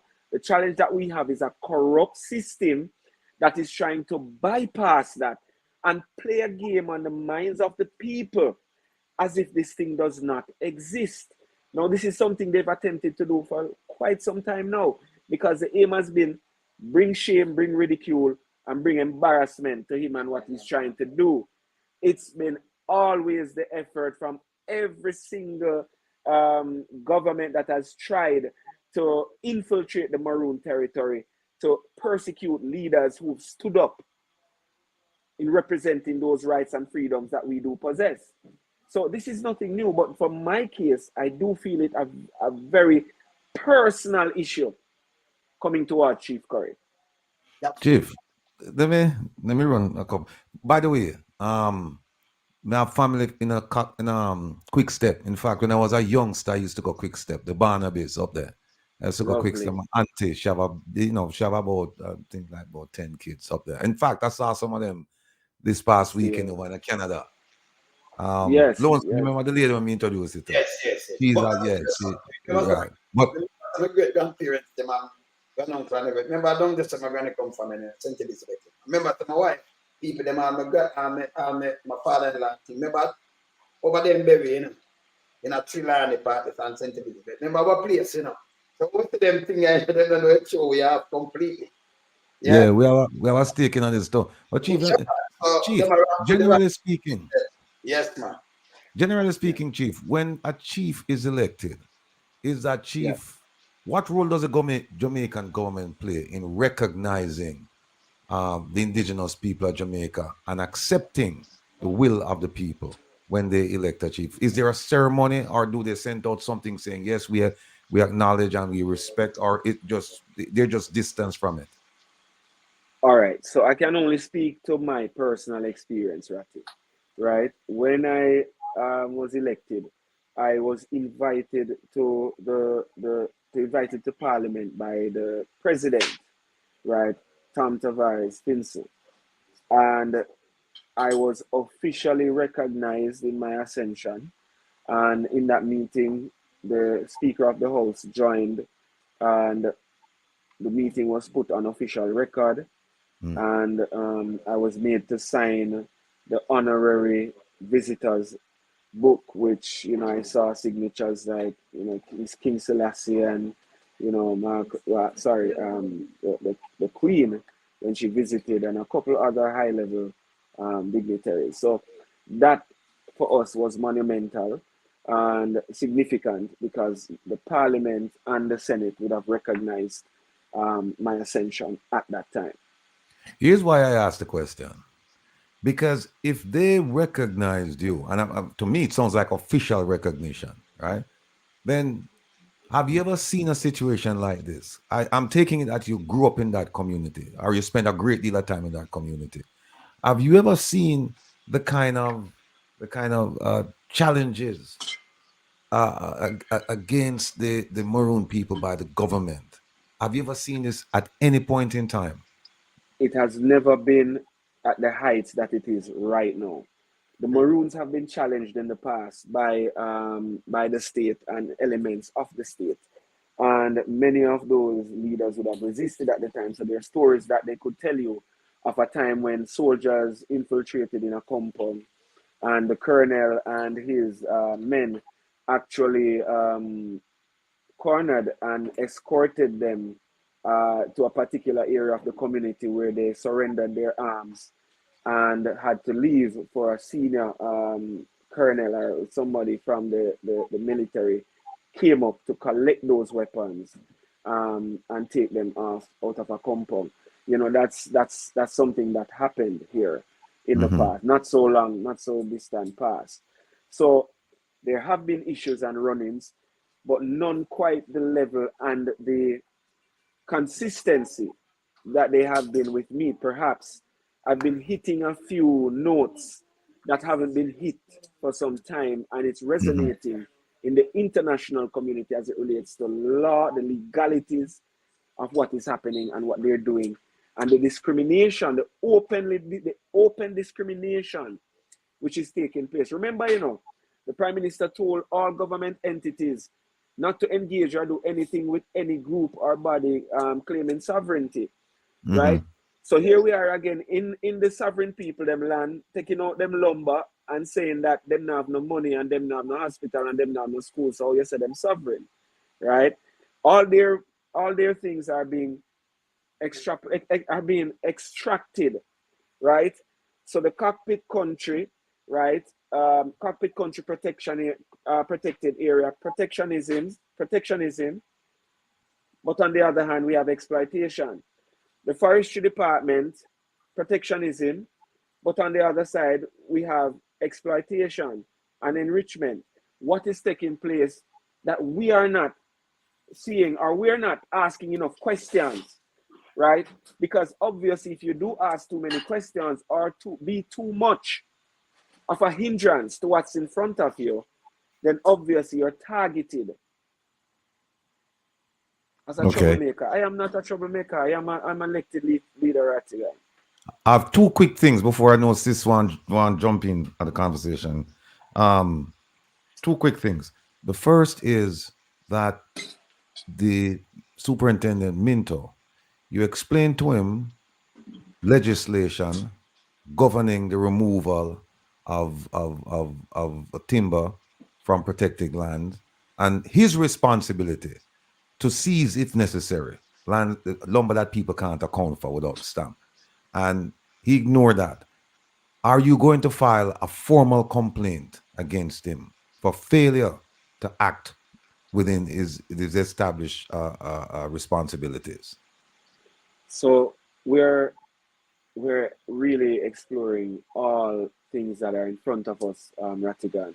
I have been in dialogue with my legal team who have advised me accordingly. I've also been in touch with a few external entities who would have been made aware of the strenuous situations being faced by Akompong Maroons and other indigenous groups on the island. And we would have been given special protocols and instructions on how to act in the case of a threatening situation.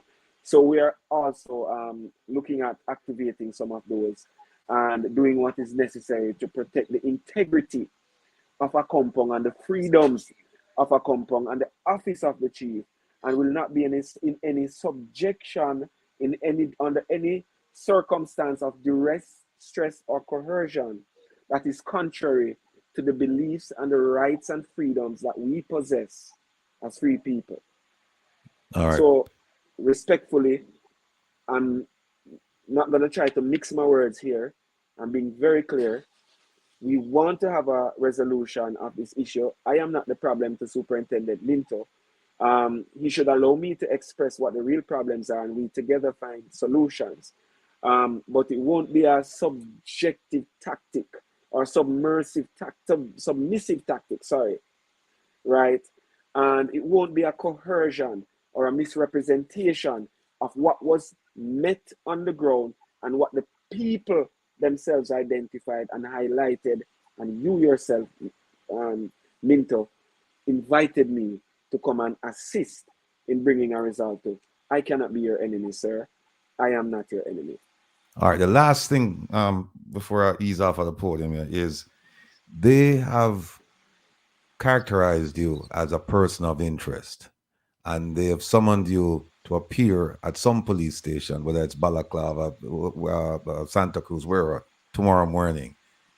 Under the law, are you obliged to go? And if you don't go, what are the consequences? And have you discussed this with your legal team? Yes, I've discussed it with my legal team. So we're looking at also everything that is in front of us. Am I obliged to go? If I choose to, right? I'm not a criminal. It did not say I'm wanted, right?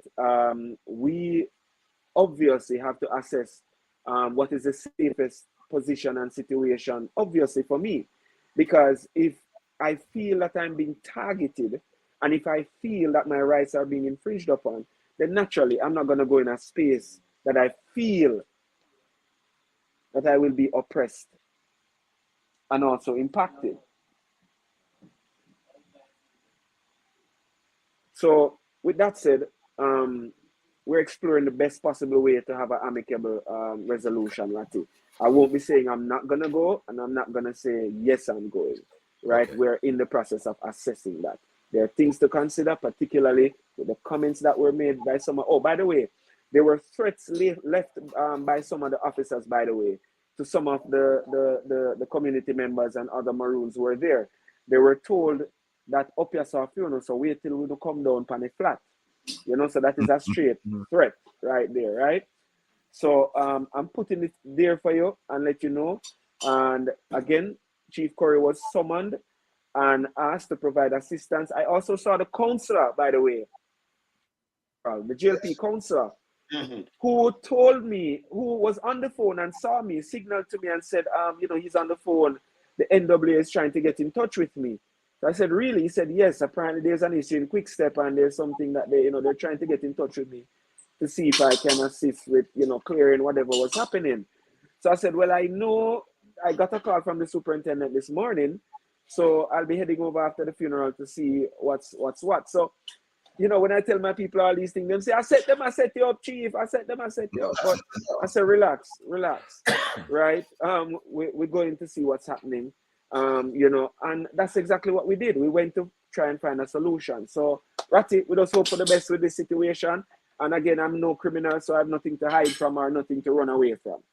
But you just say something, Chief, very briefly, I'm not familiar with Jamaican law, but if I had to advise you, I would tell you, have your lawyer go. You don't go tomorrow morning. You let your lawyer go down there and deal with them and then figure it out. I wouldn't walk into their space, but that's just my advice. All right. My advice, so I'm my advice. And Herb are flying now, not touchdown, but at the same thing. And the Titans, I tell you the same thing too.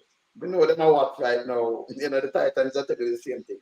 No, because Minto, I played a two-faced thing. The Minto, remember, me have your file I run through, you soon some finish it out by tomorrow. Because you're not easy. Remember, you did the months ago in a general, don't you? And you is a water boy. You are one of the minions and Holness. Me not ask for I tell you. When my ego fly, me tell you things, I mean, I said nothing else. Me just talk straight. No, someone approach you, a police approach you. Wait, 1 second, Wayne, before you move on to that, Wayne. 1 second, I just want to ask two things of the Chief Currie. Can you get international help legally for the legal help from the international community? What organizations you can get help from? Okay, and two, can you please explain for those who don't understand the meaning of your sovereignty as Maroons? So, because I remember the Prime Minister said, they have no respect for sovereignty, is one country, him running and all of that, which is kind of, backwards. Because from I was a little girl to me, I remember leaving high school with my father going on trips to a compound, school trips. So, I don't understand how it is now he's going to say that he has no respect and no regard for it's just one country he's wrong and nobody must tell him about the sovereignty. So for those who are not even in the back of the class, outside of the class, who don't fully understand, would you be kind enough to, in a snub, just explain what the Maroon sovereignty means, and also, does the government have any say as to how you operate in the Maroon? All right. Let me start by answering the second one first. If the government has any say in what happens in the operations of a compound. Directly, no. Traditionally, we've been a culturally focused and driven society of people, right? And a lot of our customs and laws stems from the culture, and a lot of that was inherited from the people who existed before us, our ancestors. So the nation that we call the Maroon Nation is 287 years. And I'm talking since its recognition by the British, right? That recognition came in the form of a treaty. So only sovereigns sign treaties, right? That's one. Like, look at the Montevideo Convention, the definition of a state. You see that a compound satisfies all those criteria. What is the importance of that? One, preserving those lands that we fought and defended and agreed to operate in friendship with the British moving forward. Who's the head of state of Jamaica? The King of England, Britain, Scotland, Ireland, right? That's the sovereign of the state Jamaica, right? Now, who is the sovereign of the land that is Jamaica? Now, we were given a name, Maroons. Maroon was just a terminology. Unfortunately, we've accepted it. But here we are today. we rather to call ourselves the First Nation Jamaicans, right? So if you want to talk about First Nations people, we're the First Nations Jamaicans, right? And we do have rights that are quite different from those who are second generation Jamaicans. These are 62 independence Jamaica. So maybe this will help make it a little bit clearer, right? Because we fought to preserve certain rights, lands, privileges, blood for 80 odd years of war to preserve what we have today. So the operation of this institution, this jurisdiction, has maintained itself since then till now without government intervention. So nothing can change that unless we go through what we're going through now, which is a constitutional reform, similar to what was the 62 order in council to establish a relationship with the state called Jamaica and the British Crown and the British's obligations and debts that existed. What were those obligations? The Treaty of 1738 to the people of the island. Now, I'm going to say Maroon now, you know. Catch my language. The people of the island. So the treaty was recognizing these people of dominion. They were not defeated, right? And then it then opens the perspective to how freedom is then interpreted in our beautiful island of Jamaica.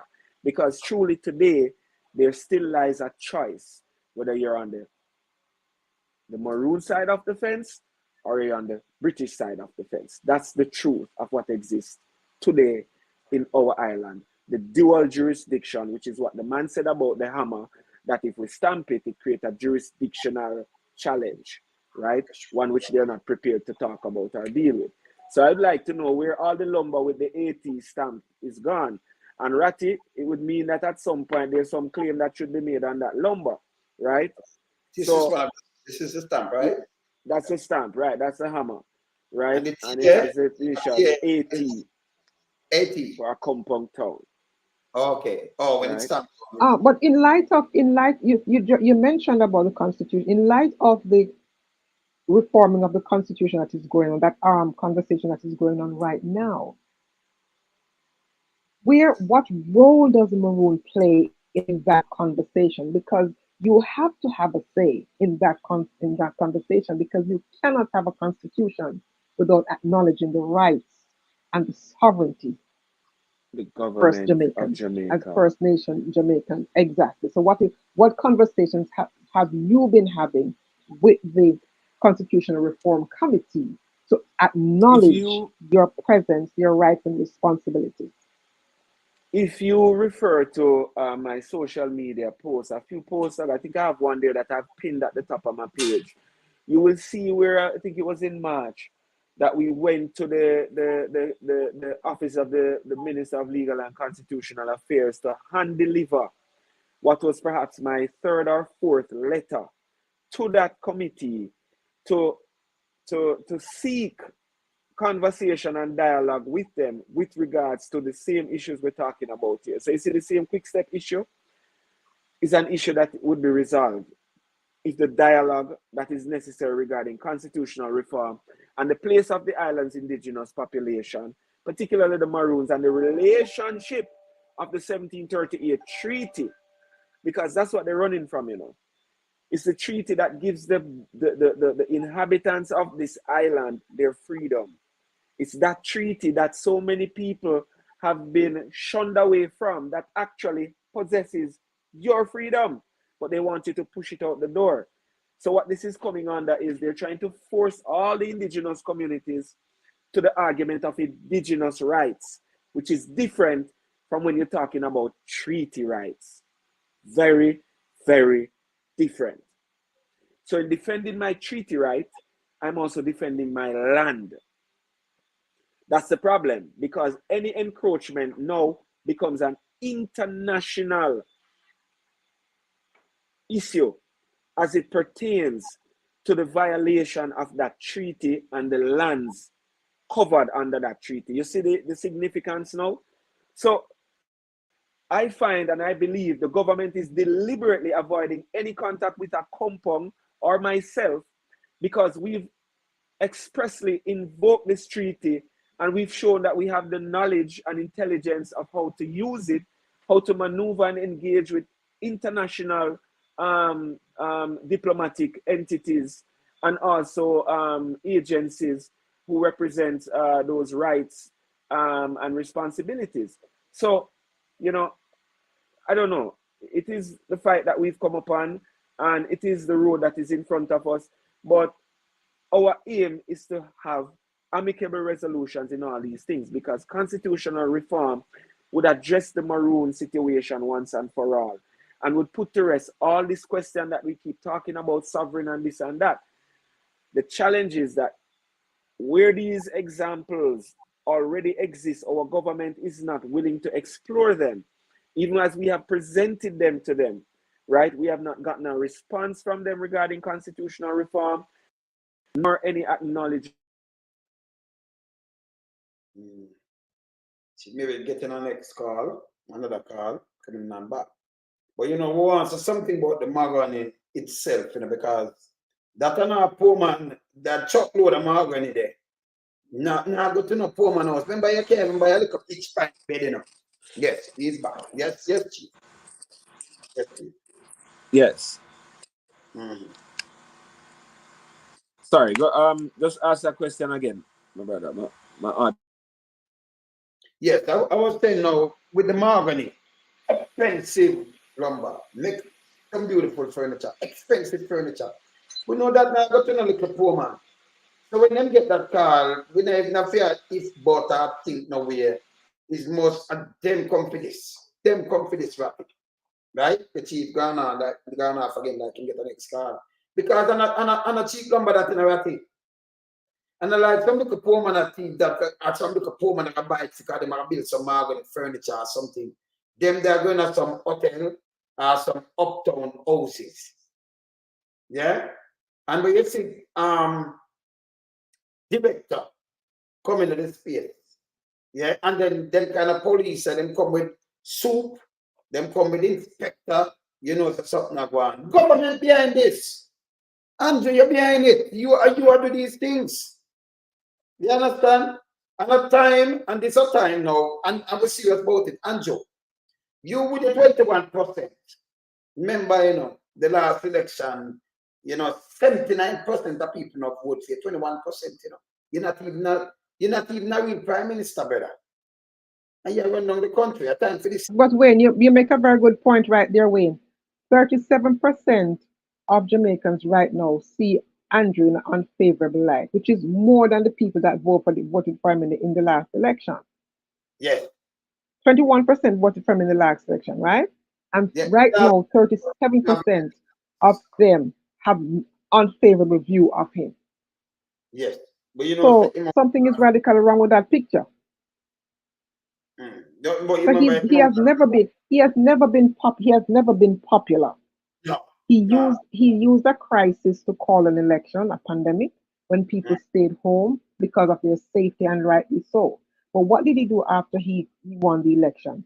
He started to punish the people. Now you have a situation with Beryl and this in St. Thomas, Wash's the council that passed, and they should do a by-election. What did they do? They went to the parliament and they changed it from 30 days to 90 days.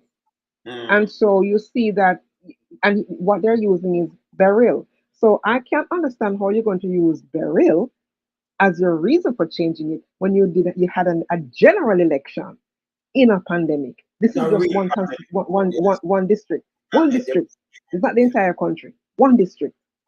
Yes. So you see that the corruption is too much. So when you have the situation with Chief Currie, and nothing they say you can believe because of how they lie. If you want to know how much the government lie, tell them to open their mouth. And I'm just concerned about Chief Currie and the Maroons and their safety, because these people cannot be trusted. And like Ratigan said, let his lawyers go and deal with the issue. He shouldn't go. He's safer in his territory. He shouldn't go. And I think we're all echoing that same sentiment that let the law, let the legal people deal with it, not him. Yes. And make I tell you something. You have thousands of people living at that space. And I'm going to say something to Chief Currie. If you go down there, sir, you make sure you have too much people at the police station. Make sure you have even 4,000 people come with you. No joke. Because if you stand up in strength, if they start calling you Dan, because the police station take over duty completely. That's totally disrespectful. That means them are fine. You understand? If you call a duly elected and you call him Dan. And that's the problem with these police, those police, where we call them criminal police, criminal with badge and gun. Yeah? And Minto, let me tell you straight, because you watch this. You know that you're Anjo Minian. Me talk straight, we don't go around here. We know that he's the Minian. Me talk, listen. We have your file, we know that you're one of the Minian. You're not different from Gov't or any one of them. Yes, Chief Currie, you're back. Yes. Okay. Yes. Yes. Yeah, man. I mean, the situation is unfortunate. One thing before you go. Sorry, Chief Currie. So, do you know where this current set of lumber, where it is now? Who has custody of this current set of lumber and how that will be resolved? Someone told me that the article that was posted today said that the lumber was at Constant Spring Road. So it wasn't delivered to the location that we agreed that it would be. So I would again, at this point, assume that there's no point in trying to have a mediation setting because, again, the trust has been broken amongst the people. So Superintendent Minto and whoever I want can go over to Quick Step, but do whatever it is them feel like they need to do after this to bring any result that they need, they think they can bring. I will tell you this, Chief Currie will not be putting himself over into Quick Step anymore to try and bring any resolve or safety to them. If they want to go over there and create an international situation and shoot up the indigenous people over in Quick Step, that's for them and their government to answer and deal with the repercussions of it. I will no longer be offering my services in the way that it was offered. I will continue to talk to my people, to represent for my people, and do what is right to build, feed, and nourish our communities, right? So that is my mandate. That's what I came here for, to make the change that was necessary and to rid the space of the rampant corruption that has been keeping down the indigenous people of Cockpit Country and stifling us of the dignity that we deserve. We're greater than they say we are. And I'm here to prove that. Yes, sir. Chief Currie, you mentioned that you were contacted by the councillor for that area. Have you been contacted by the MP? Let me tell you something. The MP, which is J.C. Hutchinson, Minister Hutchinson has made it very clear in no uncertain terms that he's not a fan. And he runs his operation within this area through certain people within the community, right? And it has been very challenging trying to get through to him at varying points. I even invited him to our January 6th celebrations, and he didn't even respond. So I don't know if there is even a relationship, to be honest, Ratty. I've been here 3.5 years now, and I've never seen him here since I've been here. When does the term end, and can you be re-elected? Yes, the term ends 2026. February is the due date for elections, right? So we have another year and maybe about a half to go. So some work to be done, but I'm proud of what we have done and accomplished thus far and the way that we've paved for the future development of our people and our space. So, I'm humbled, but I'm also grateful for everyone who has been there and in not just a passive way, but actively engaged in understanding what we've had to be doing, right? To really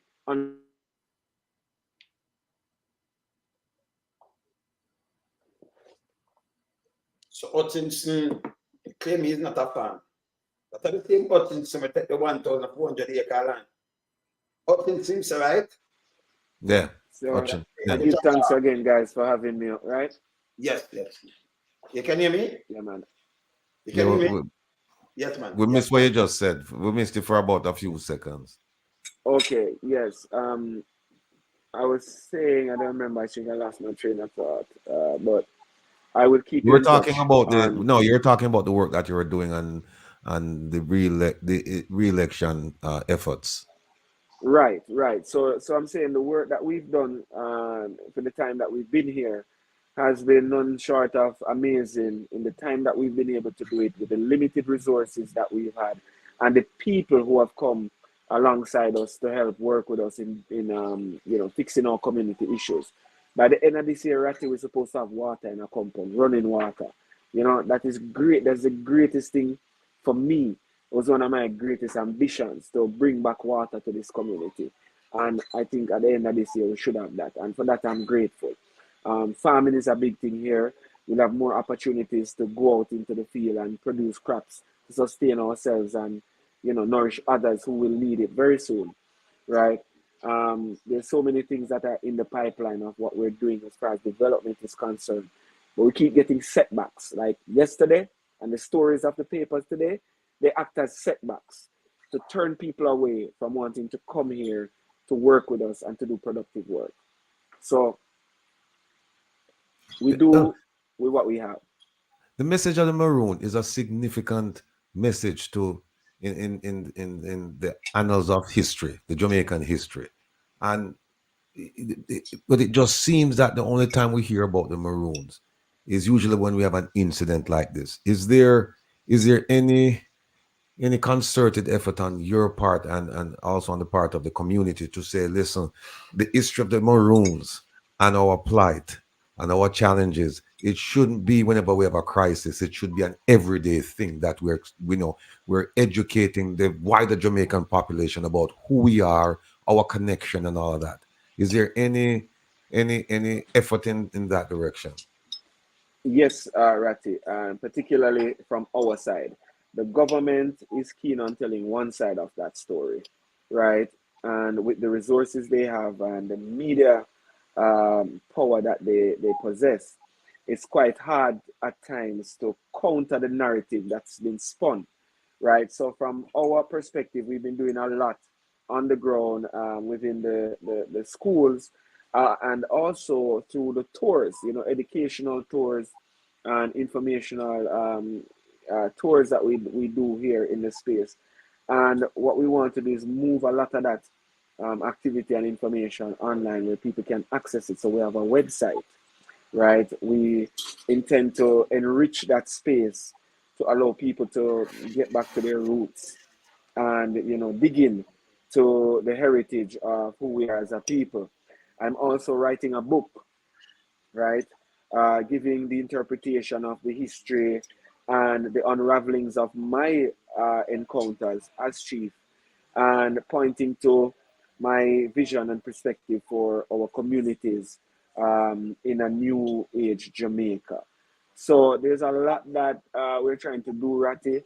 It's the resources that are needed and the funds to execute it without sparing time, of course, which is the premium in this whole conversation. Right. Let us show you something, Ratty. Hold on. This is a JCF. Them up there, so. Google too. And barely, fix barely and them. This are them propaganda machine kicking now. Look on this. Look on this headline. Investigation.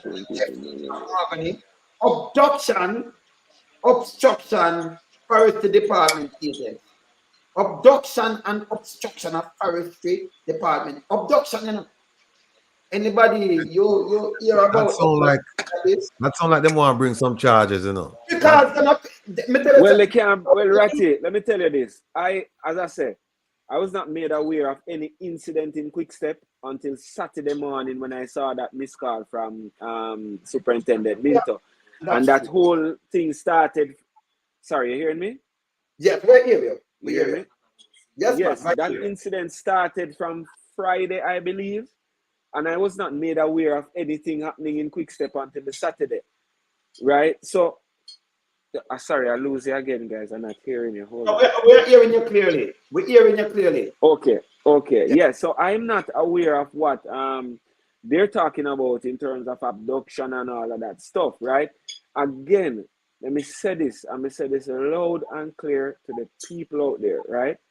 I was called and informed of what was going on. I was asked if I could make some calls and see how best we could come to some understanding in fixing the problem.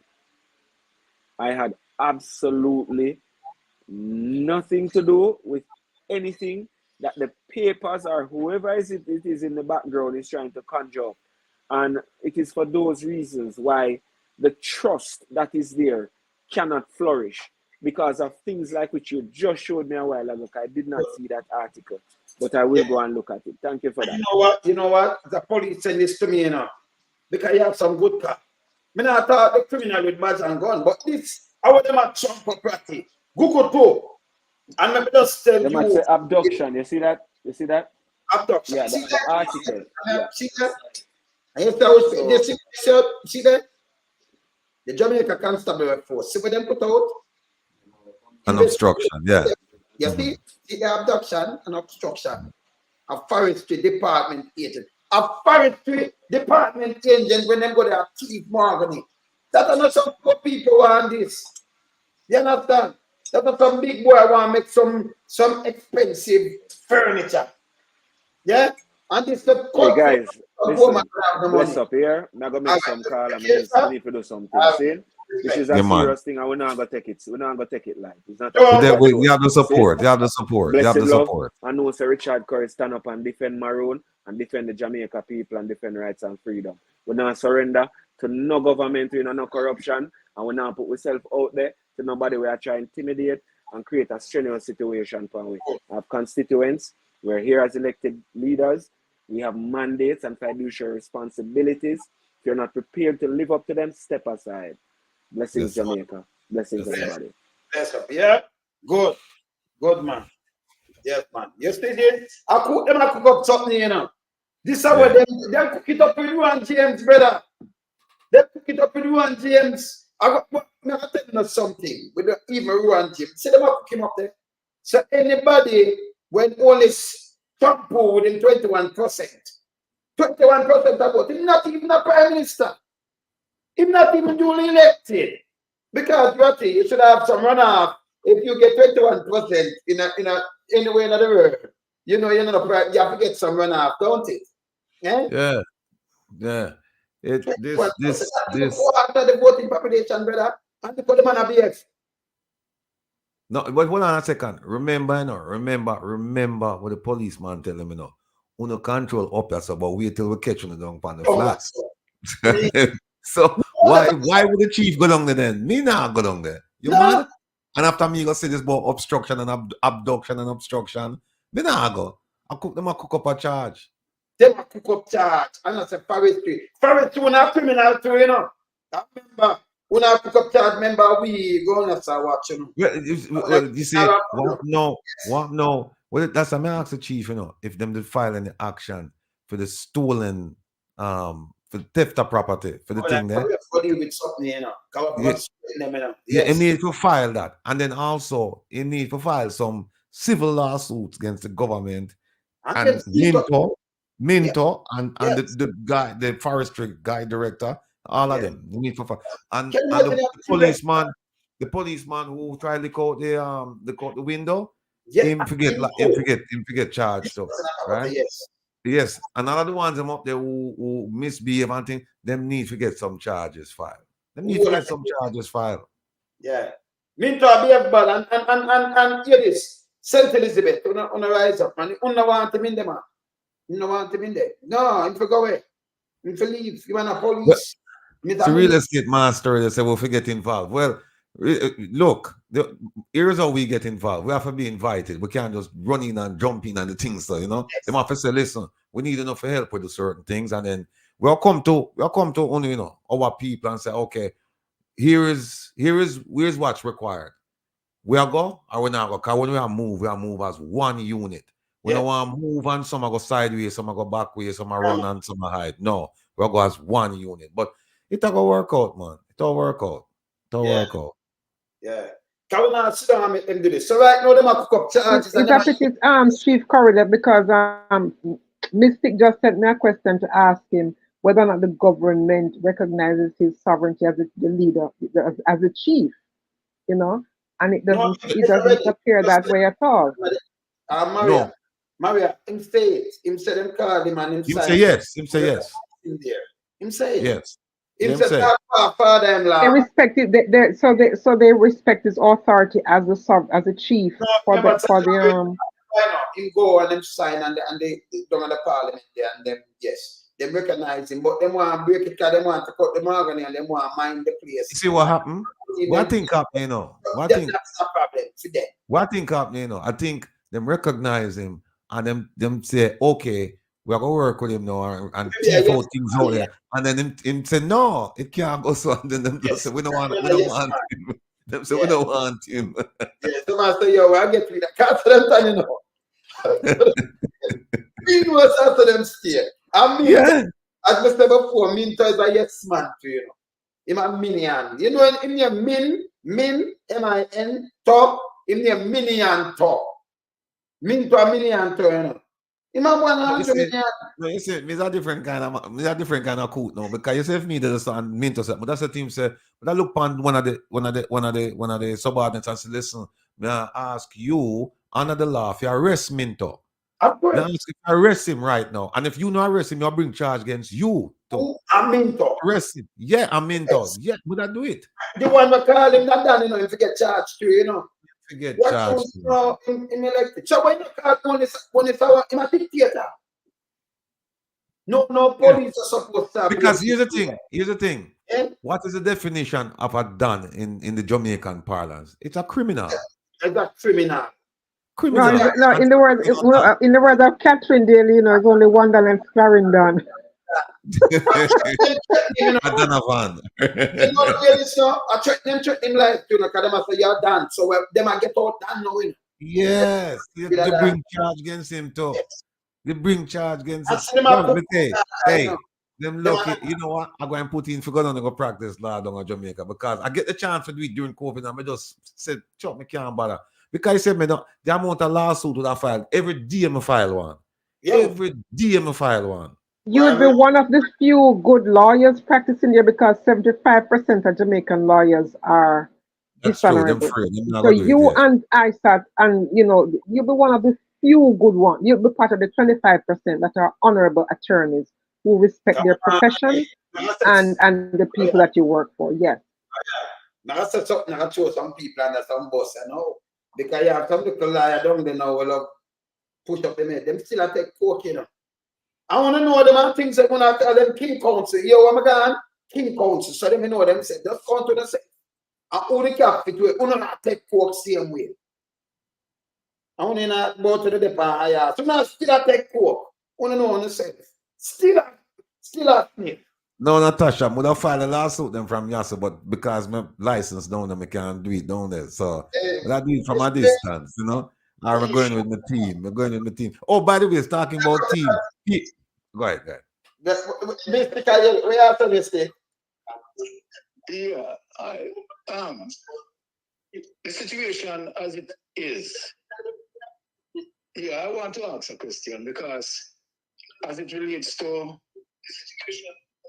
the rules and regulation, you know, and the agreement between Currie and the government as it relates to, you know, the processing of the timber. They would have known, right, the agreement, and obviously they had breached it. So I am asking the question, is this used as a pretext to create a mayhem between the government and Chief Currie, right, to push towards maybe calling off general election? I don't know, I'm just asking, because this looks like a pretext to me. They know the rules and regulation, right, and this is an obvious breach. And the second question, where those timber is going? Who is going to in receipt of those timber? This looks funny to me. I can't answer you, you know, I'm just calm, but I can't answer. I know it's poor people can't even buy pitch pipe to backside. Yeah, man, them can't even buy, them can't even buy pine wood. Apply them buy when them a build a little house. Can them not build furniture, so them buy little cheap one. So you know, so them Morgan they expensive. You know where you know. You know the big boy them place or in some big hotel or something, right? So them sell them feet. When you say director, go down the director, it bad. Well, it's a lot of development, so I don't know. Oh.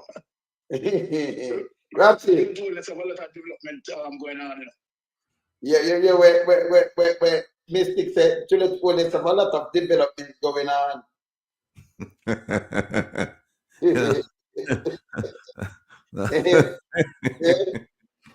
So she needs her own hardware and lumber. No we are talk. No we are talk. Yes, ma'am. Cool. Yeah, Mystic, cool. Yeah, man.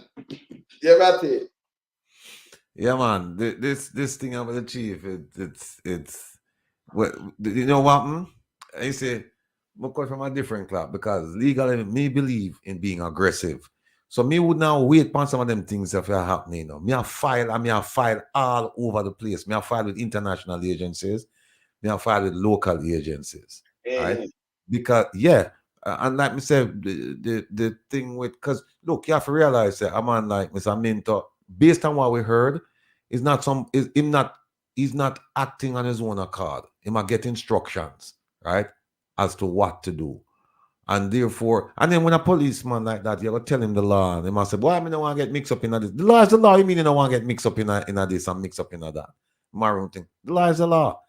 So we have to go file some kind of action against him with the police services commission, with all kind of commission.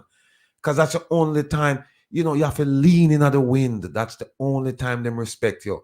If you lean back, them are going to just blow you over and walk all over you and trample. And then, well, you always are going to be on the defensive. You always have to respond to something them do. No.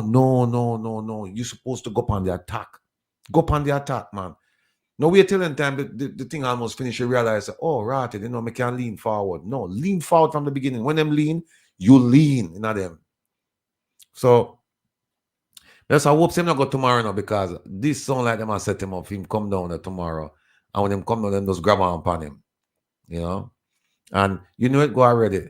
Once you grab the leader, you know, and you have certain people that work with you in the community, you know it go already. You go have your traitors them in the community. And so once that go on, them just replace him and put somebody else in there with them can work with and thief the resources. God knows how much mahogany come out of that community. And not only that, they want to mine in cockpit country, you know. There you go. They want to do a lot of mining in cockpit country. And what is preventing them is Chief Currie, who is standing up for the rights of the Maroons in the cockpit country against the government. So they want to do anything to move him out of the way. And it cannot be that. But you know something, it can be because this is a government that has no respect for the Jamaican people at all. Them rights, none of that. They don't respect the Jamaican people. When the Prime Minister tell you say there's only one sovereignty in Jamaica, right? That's a clear message. When the Prime Minister go mash up people's house, right? That's a clear message. And so what will have to happen is that whether you believe in the treaty and what the treaty stand for and this and that, you have to understand this. That despite the differences, when you have a common enemy, you have to unite and fight against that enemy. And it's the Maroons now. Could be you tomorrow. Right? But could be you tomorrow. Yesterday, what I'm saying, any friend of my enemy is my friend. Or any enemy of my any friend of my enemy is my friend. You know, so this is and you know something, Rattigan, well, and on the subject of the Prime Minister's wanton disregard for the Jamaican people, I was watching, I think I sent it to you on Wayne, this town hall that they had, and the people are asking the question about accountability. How can the people of Jamaica hold the government accountable? And all they can hear is about accountability. Oh, don't you see that? Oh, how we're going to hold the president accountable? You're not a president yet, idiot. we have a prime minister. We need to know how we can hold the president, prime minister accountable. How? What about the rights of the people? And nobody is, to this day, even though 88% of the people in Jamaica are saying we need more accountability from government, they are You not see? paying any attention to that.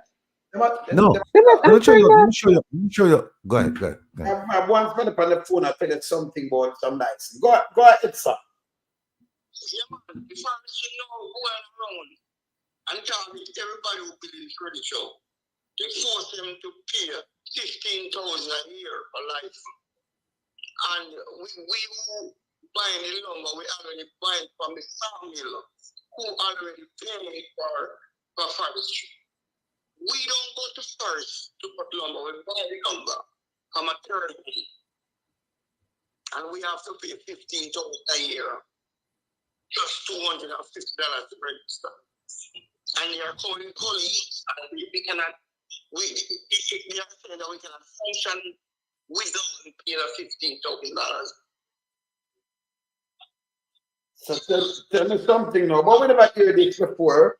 When them start to this?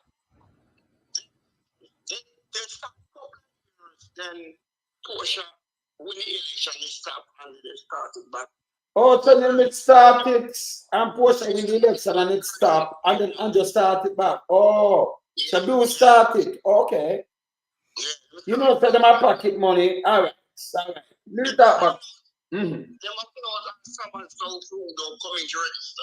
What? So you have to register. So them come to you, you have build furniture, and them say you have to pay 15,000 plus 200 hours to register. They have a whole heap of salmon sending out. What? To people go to court. Yeah. Court. Court. But Andrew, that's why we see why we come to stop, man. It's okay. All right. All right. You know, I mean, they are listening to Currie and everything there, so we can be happy to find a way to call them. All right, sir. Just listen, you know? Yeah. All right, respect. Cool. So we never even know that. You see, you know, no new taxes. Where do that money have to know? So if I look commander in a little place, I build a little furniture now. We buy it from the lumber yard. Not them kind of mahogany you can't pay for it. So they might find you know you build a little one little thing to say you have to pay them 15,000. Or them summons you and carry a court. You know, see mama up the whole place. Yeah? Look. And plus the next month already start. And you pay per year. Let me ask you a question.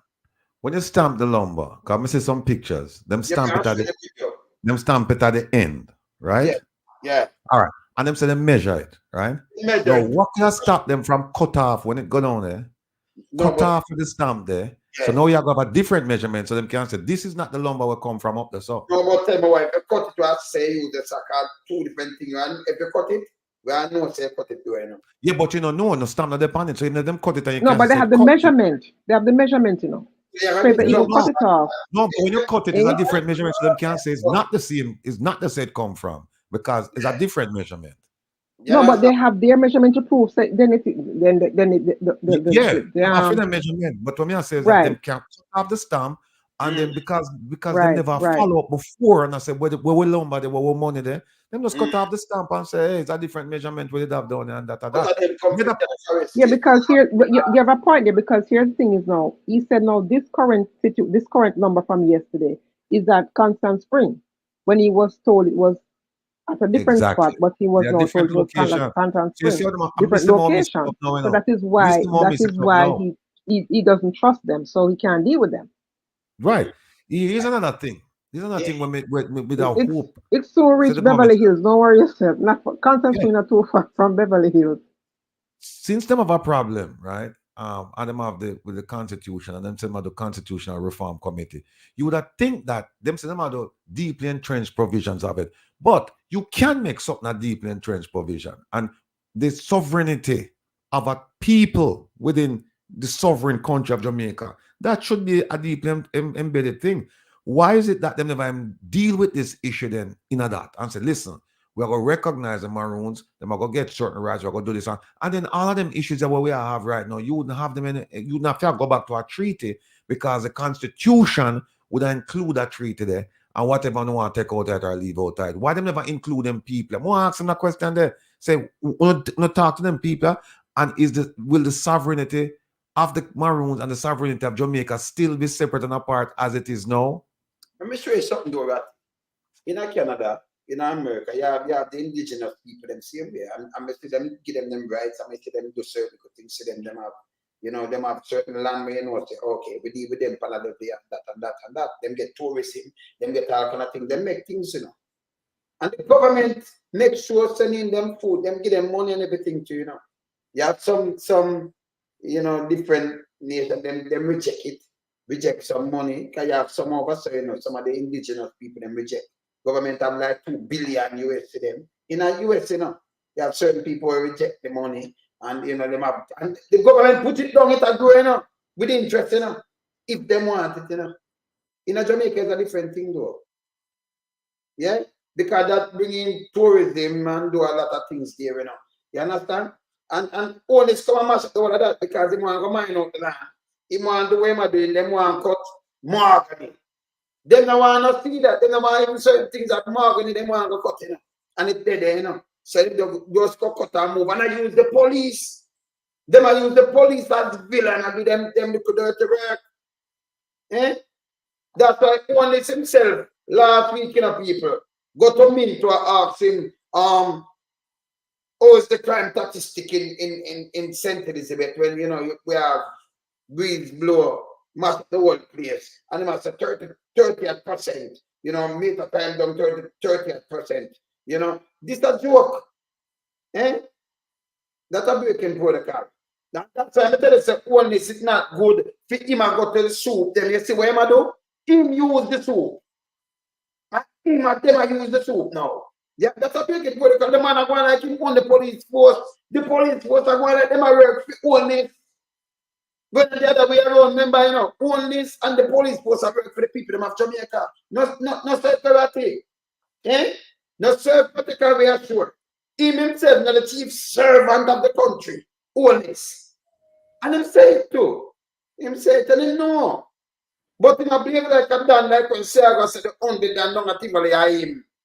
I know your police like our chief Currie done. Siago say him done, Siago use the word say him done, don't go down on him, Don't actively one done, Yeah? No, you call the chief. You elected a done. This is what crap do, National Security Minister tell them to shoot and then to go and get on. And then put an Mexico said, but worse than Google Gaga. That a Google too, Yeah? And him send out of the foolishness too. Them not good. Them not good. Them set up Ron James. Them set up Ron James. I'm a top of more going to do this because them not car park, Them not car park. Don't have the Supreme Court. Yeah? From the 17th of the 4th, 2024, them not car park. The judge down that judge, and them down there discuss Ron James case. Judge and them in a car park, but I'm gonna do that tomorrow. Remember, you may go on the date and time. We know what to go on with them. Remember when the ego fly, we know what to go on with them. I know the whole I know what I deal with corruption. When the things are right, I don't have vex. When they not sense, man. We have to teach them something, Yeah, we have to teach them something, See? But we have to deal with phone case. We have to stop it. We know I don't know what criminal with Batch and God. Yeah, man. Yeah, yesterday I said, PSOJ, no, the PSOJ, them a problem too, Yeah. Yeah, my PSOJ have problem too, man. The PSOJ them a problem. Because them have Android for them million, where them can't get anything and run through anything and do them foolishness. We now put up to this. It will stop. At time for it stop and hold them accountable. And Chief Currie, if you go anywhere, mobilize the people them. If I even 4,000 or 5,000 you walk go down there. Ask if the one of them can come to the station because them can't go where they now go. So you put in 2,000 in the first and you will come and sit down and ask them what they want. 5,000. Yes. No, And man. then You see, for me, like, you see, for me, advice, Chief Currie. Yes. You see, for me, advise him on some. You see, just like Minto can call him 6 o'clock in the morning. Me as chief, I advise Chief come tell him say, call Minto tomorrow morning, 6 o'clock. And tell him say, you are invite him now. Him invite you for come someplace. You invite him for come at your compound or come meet with you. Yes. And bring him delegation. Yes. Bring him delegation and come there, come meet you. Me not going away. Your mother. Look, person of interest, it don't mean nothing. It don't mean you're obliged to go sit down. That's what I'm saying. It don't mean say you have to go in or nothing like that. You go if you feel like you want to go. Right? Or you can tell them, say, I'm a person of interest. Well, you come check me. Because you have no arrest warrant. You say you just want to talk to me about something, then come talk to me at my place then. No, but you just talk to him. Him just talk to Minto just talk to him. Minto call him from when there, and ask him for assistance now, and you told him that person of interest. And then this is how the force, Jamaica Constable force, with top heavy, because them the politician up there, so, them the police. This is how them data people, them use the little nasty paper and put you out and talk about abduction and all kind of foolishness. You see another thing? Another thing is that I'm just to give people benefit of my experience. So I'm gonna say certain things happening in certain parts of the world, particularly like in Africa. See something like this? Chief Currie wouldn't go. Chief Currie have a delegation like 2 or 3 people. You come to Chief Currie as the last resort. You know, come to him as no first resort. You have a last resort. Yeah, so Chief Currie, if you listen to me, you need to have a delegation of trusted people, men and women, a committee. And you have 2 or 3. And whenever you have incidents like this, them go out and then them come back and report to you. And then you make a decision. Yeah, go up on the front line. When the people see you on the front line, them know say a business. You don't run everywhere anywhere. You don't make yourself too local, too common. You just have a committee. Eh? You might believe that the man in a wilderness. Yeah, you have a committee. You say, a committee, huh? Anything you don't want to talk to. Anything you don't. He's sovereign and Catholic. Yeah. No, he's a sovereign and Catholic to the common people. No. So when him have a committee of 2 or 3 people and all issues filter through them. All issues filter through them, and then when them can't resolve it, then them come and say, here's a story, blah, blah, blah, blah, blah, blah, blah. But by the way, them don't make no decision without consulting with you. But you see, when you do that, that's why the brother they can't run up him mouth and say, I done this and things like that. Because them not no respect for him. That's a way to boil down to, Them not no respect for him.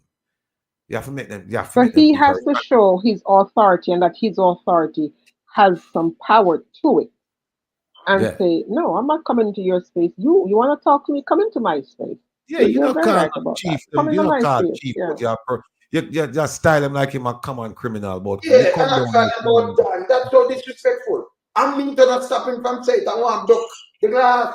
So them get this authority, this 21% guy was saying my prime minister. Well, him and a prime minister, listen, 21% plus to declare him asset.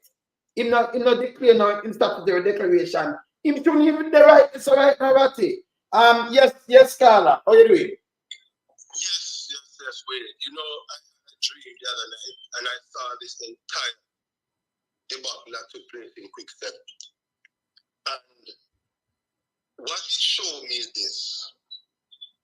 When we look what is taking place in Africa as it pertains to the AES, the Sahel states, and those states been taken over by military, but military leaders who want to put things in place so that the people of those African countries can benefit from their resource without corruption. What is happening is that the spirit of that movement is permeating the African continent, but not just there, the diaspora. Chief Currie and what you guys are doing, Wayne, and the others, they know and see that you are a part of that wind of change, and they feel threatened. The change is inevitable because it's prophetic. It has to happen in the African world and in the diaspora, and that is part of the joy that is taking place, because for 200 and something years, the Maroon carried that sovereignty. It is for a reason, because they represent part of the catalyst of righteous transformation for Jamaica.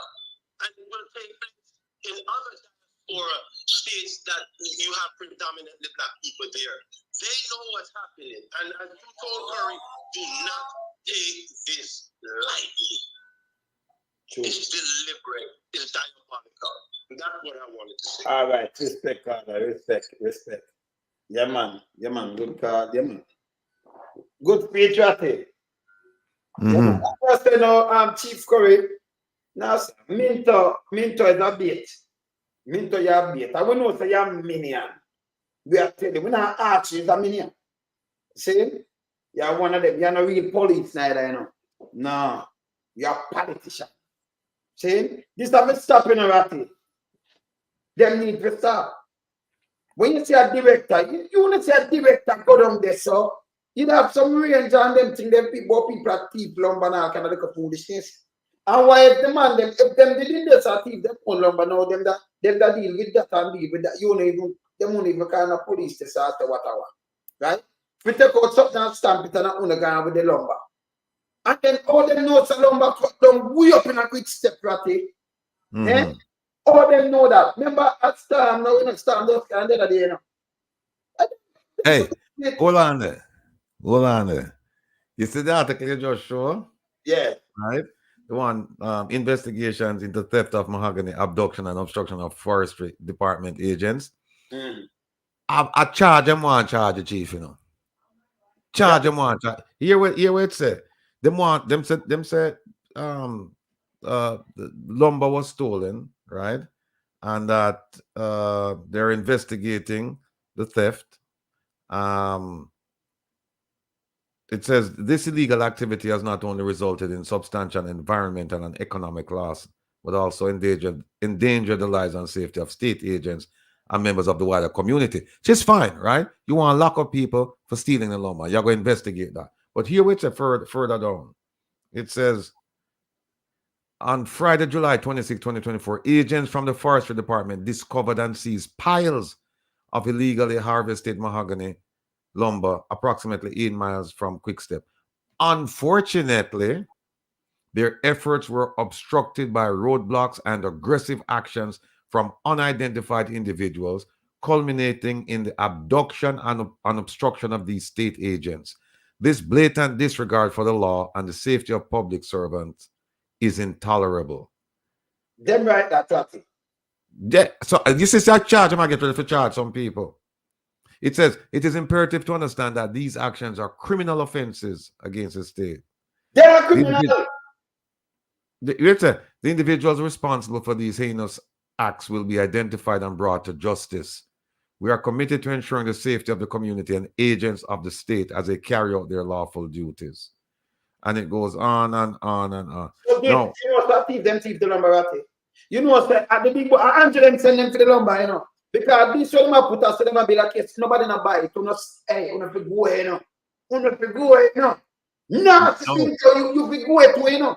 If you get ratty, we're going to bring some charge against them for the international level. Them are going too bad. Them piece of shit they are going too bad. Minto, you're not police neither. You're one of them. Listen, we're on your fight. You're a piece of shit. Let me just tell you. Yeah? Someone me, you're a piece of shit, yo. I'm cross over here. I'm make you deal with the case. Here's a piece of shit. Yeah? That's what you do. The sermon of the next step. The sermon of the next. I don't know what I clamp you. I will send you a prison to. You're a piece of shit. You yeah? Start some of the next year. No, the next year. Come see I get cross now. I'm sermon of the next year for coming. No, man. See that, brother. No, man. They're total, you know. This is about yeah, and deal with, you know, when them want to build them little dirty case, because them are thief the lumber, we know how to thief them thief. And then we see the stamp, we know the stamp. So, you know, them that stamp it and carry it. So when they talk about abduction and all kind of things, this is where them sit down and then write. Remember telling you something. You should not find about this. We make sure we're not flying. Remember, we have elephant memory. And we have one up on fire. No found. We different from Andrew them when them talk and foolishness, you know. Yeah, yes. I remember, you know, anybody, you wait once a police person has to be there, and when you fly to another police, never want to come up here when I'm a criminal. I want to want to tell you. Whoa. Oh, as a hold man, as a lawyer, I'm not telling you, cease and desist, man. Not gonna further, just leave it there. Yeah. Not gonna further. Look at this one. Not gonna further. No. Because them all say you threaten them. Leave it right there, sir. Just leave it. Just when them flat, brother. No, just leave it. Just leave it. Leave it there, sir, man. Just leave it there, sir. Yeah, man. Too much thieves, man. Them are criminal, man. Go in there not to court the thing, them and then you look now, you want to flip it. Them and then they can ask the paper and them thing there. Oh, it's work. Oh, that and it be me soon come back, man. Me soon come to Canada, man. Me soon come to Canada, man. I run the thing over there, man. You know, we have to keep the thing proper. Well, I want to say that with a car, but I'm not sure. Hey, you know, them say some people come and say, boy, are the comments we sit down some yesterday, you know, when they sit down next to him, you know, because him just sit down there no reason and when I talk the thing. But then as soon as they got him start to boy, I'm on this.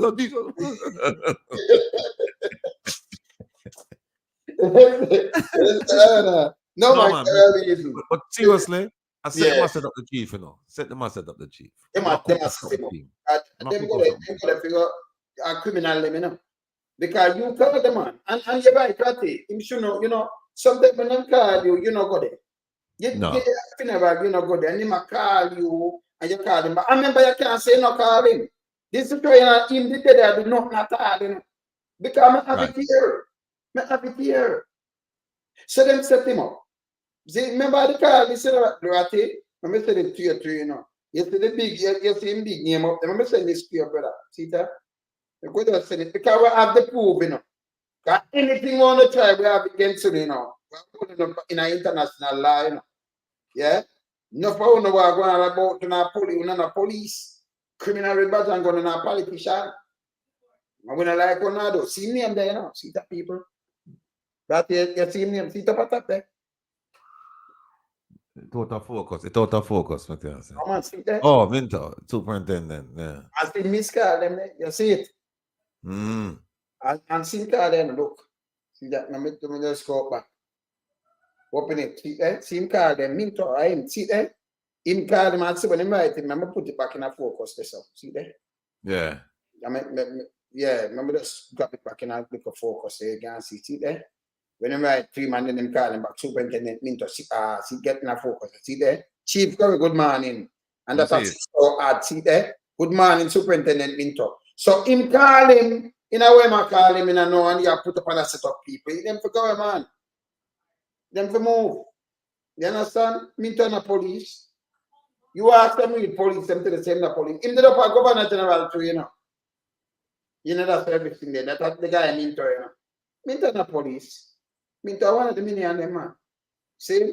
But okay, sit down and make them guy mash up the place at it. No, stop. This have to stop, man. See? This have to stop. So they must set him up. This have to stop. We need to stop.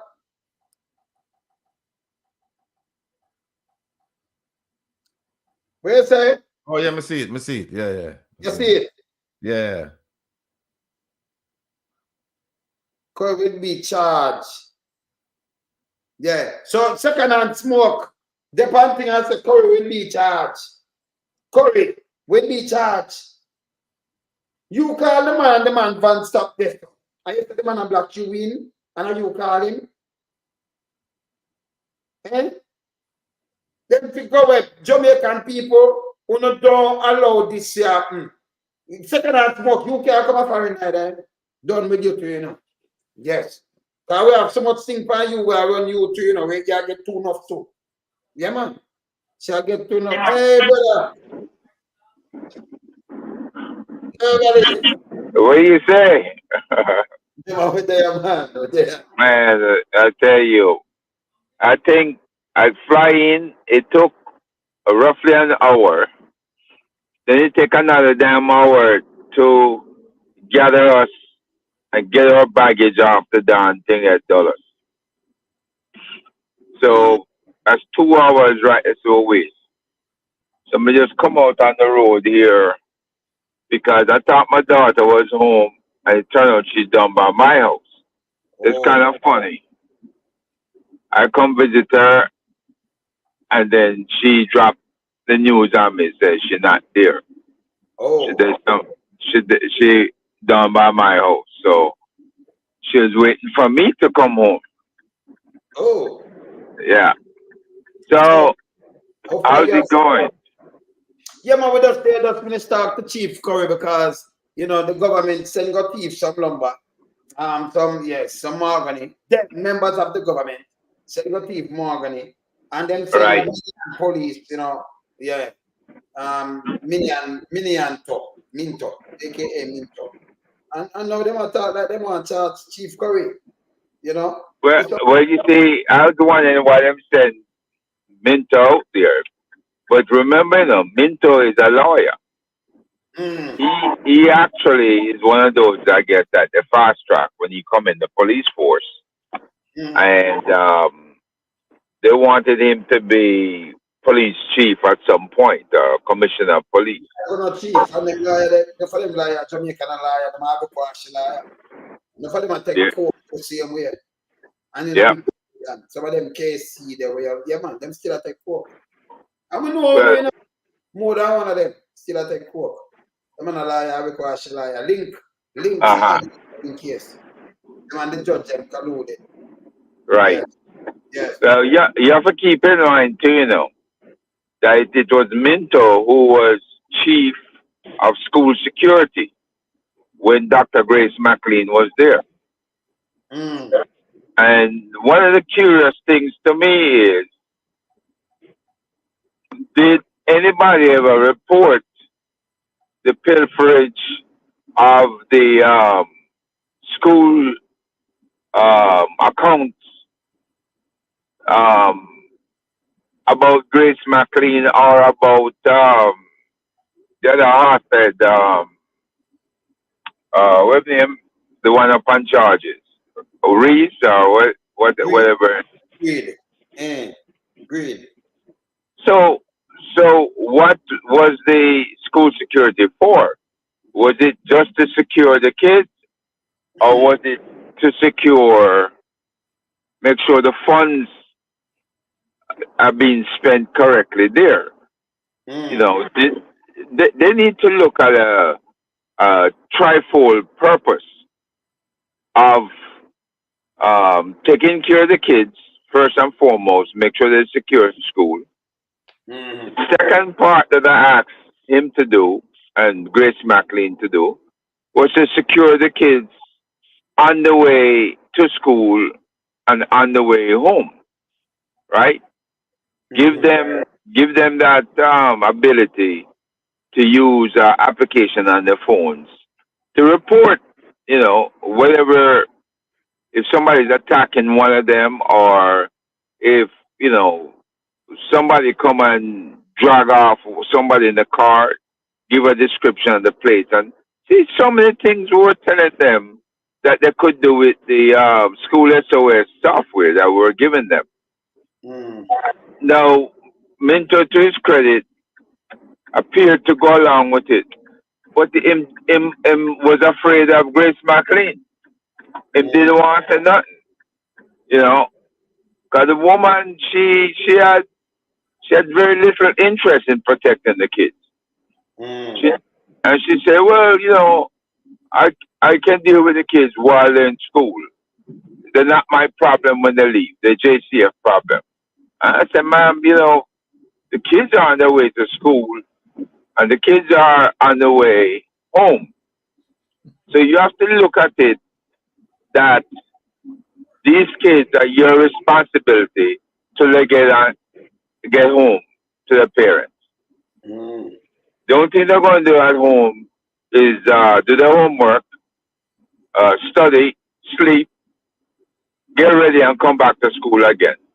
So she controls the kids them pretty much all week, except for the part where they're sleeping at home, and the parents may or may not be at home to supervise them, So if you give them an alarm system on their cell phone, then it stands to reason that if something happened to them at home, and how many of them, when their head get cut off while they're home, or them get raped at home, or stabbed or whatever. There was a case I remember where this church deacon was molesting the little girl. But who's the? How else is she gonna report it? You know, so many of these molestations occur. Betty Ann Blaine, God rest her soul, they just bury her on the 25th. But she identified molestation after molestation in the community. And the kids them have no resource officers in the community to report it too. Because they're under threat. And that's the problem. You know? So they send Minto down there. But they go put we're going to put Chief Currie on the wraps. Yeah, because when I'm doing him call Chief Currie, me send it to your phone and call him. Because they go cut out some mahogany. And when they go cut the mahogany, in that different place. And with them do him call Chief Currie on them phone, you know. Never get him Chief Currie call him back, him text him. Good morning, Chief Currie, and Chief Currie acknowledge him and and now when cook up his Currie because it is a minion. It is a piece of cake. Mint is a big load of shit. Man, I tell you, I do too much wrong now, man. They need to stop this, man. Yeah. Yeah. But you know, I mean, this kind of policing and this kind of governance is what we used to say under the bad man politicians them in Chicago and in New York, right? Mayor Daley, Chicago, and that other mayor, I can't remember his name, in New York. Ratty Morlek would remember. And these are bad men because they're backed by the mob. All right. Right? Yes. Let me tell you again. Hold on there, because I have something with us coming in. And well, we know this already, Andrew Holness. We know, say, the minion can be behalf of you. Because you see, go down this, and this is about we have a problem with. Him going on over the other day and talk to Super. I tell you, say, it's a breach narrative. You know, you have a command, you have the police, to the Prime Minister himself. You have the National Security Minister in America. The National Security right? Him not deal with the National Security Minister. Him a go to scoop them themselves. Him all of them are only harder him to call me. Because Currie. And then I don't know for chance, Currie. Eh? How am I doing it? We are working accountable for these things. Oh, we know what's him already, you know. You know Ratty. We know what's him I do it, man. Well, look, certain things happen without certain people issue instructions, you know. Let me ask you something though. I mean, ask her. When you have a police force, you as a Prime Minister have any right to call a police by himself and an issue to go arrest anybody? You know have them power there, you're not supposed to do that. But we still do it more than one time. Even the guy on the gate himself, we go on to get away, go and arrest him. And them follow him instruction. Police do police, and if somebody break the law, you arrest them. Not the Prime Minister tell you to go arrest a citizen of the country. Me never see that yet. What I tell you is that the JCF is not independent. It's not independent. It's supposed to be. Yeah, it is supposed to be. It is written as such, but it's not independent. Because what happens is that the position of commissioner is a political one. When I say political, it's not the police service commission independently and objectively look at candidates and say this one is the best one for Jamaica. These decisions are being made at a higher level, and I defy members of the Police Services Commission to come and say they have never selected someone. You know what who, I tell them? Google Gaga. I said, Gugu Gaga. When him, the Prime Minister take him, say, him at the first one, National Security Advisor. National Security Advisor to him. And him say, want him to be commissioner. When turn the commissioner, brother. When turn the commissioner, because them hear what Andrew say, and turn him now. I said, I run a police force. But here's the thing. Here's the thing. It's also an indictment, not only of because the Prime Minister, the Prime Minister not sitting back and said, let the police services commission or police service commission do whatever they want to do. Because here's the thing, even if that is the case, this is an indictment of the police service commission. And you know why? They have constantly picked people who are failures. Make them show over the last three or four police commissions. Make them show you one that has been successful. Starting with Williams, right? Starting with Commission Williams, the one who started out the initiative called Get the Guns, as if the police never have a mandate to get guns, illegal guns off of the street. That a fame claim to fame, get the guns. And him also have the phrase where say he won't stop till him turn over every stone. Him turn over every stone and still not cut no dash. Then you had Quilo. Yeah. You had Williams, you had Quilo. And I know you have, and then you have Anderson. I know you have this one here, right?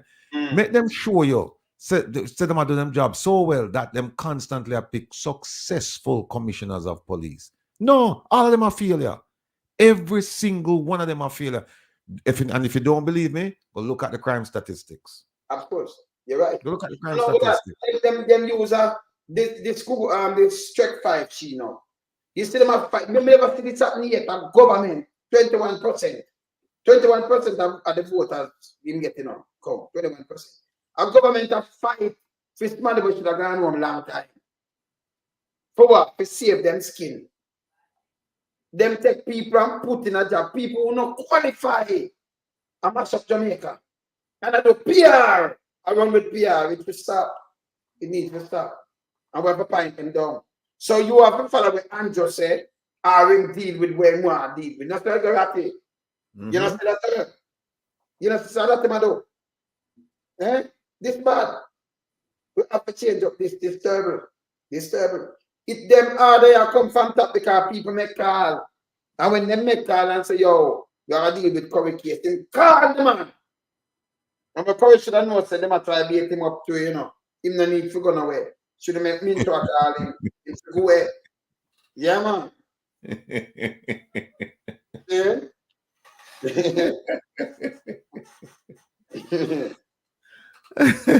No chip your head, man. No chip your head. Yeah, man. No, man, them terrible, man. I want to send some of them to prison till me I tell them, man, wait, man. Them must up the country. Herbalist, hold on there. Herbalist not reach home yet.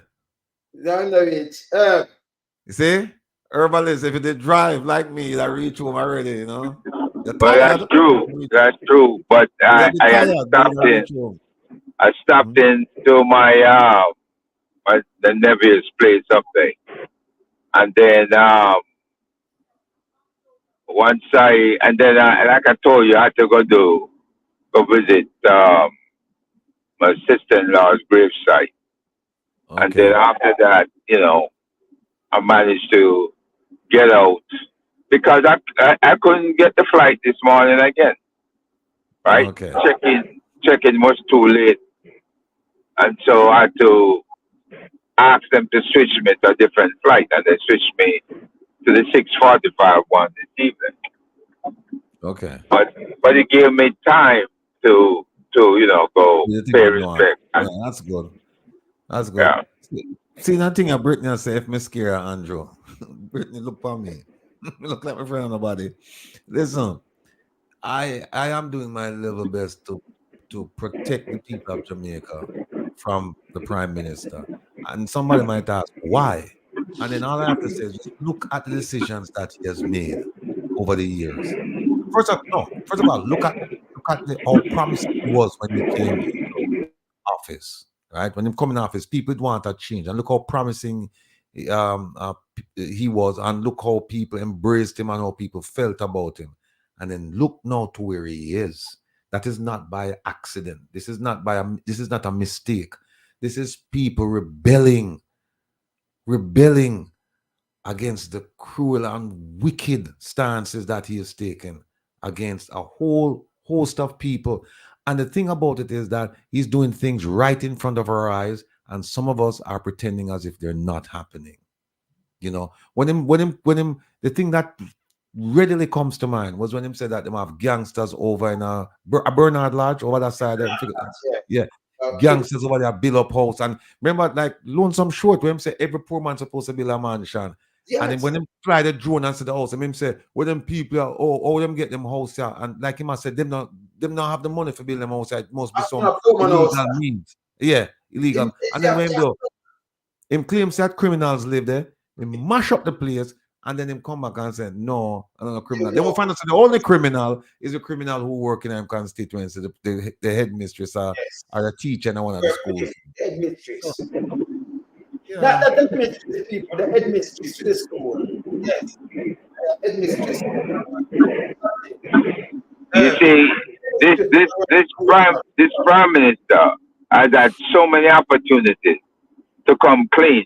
What he should have done is come clean and tell the people the real way to make money and to build their own house. Right?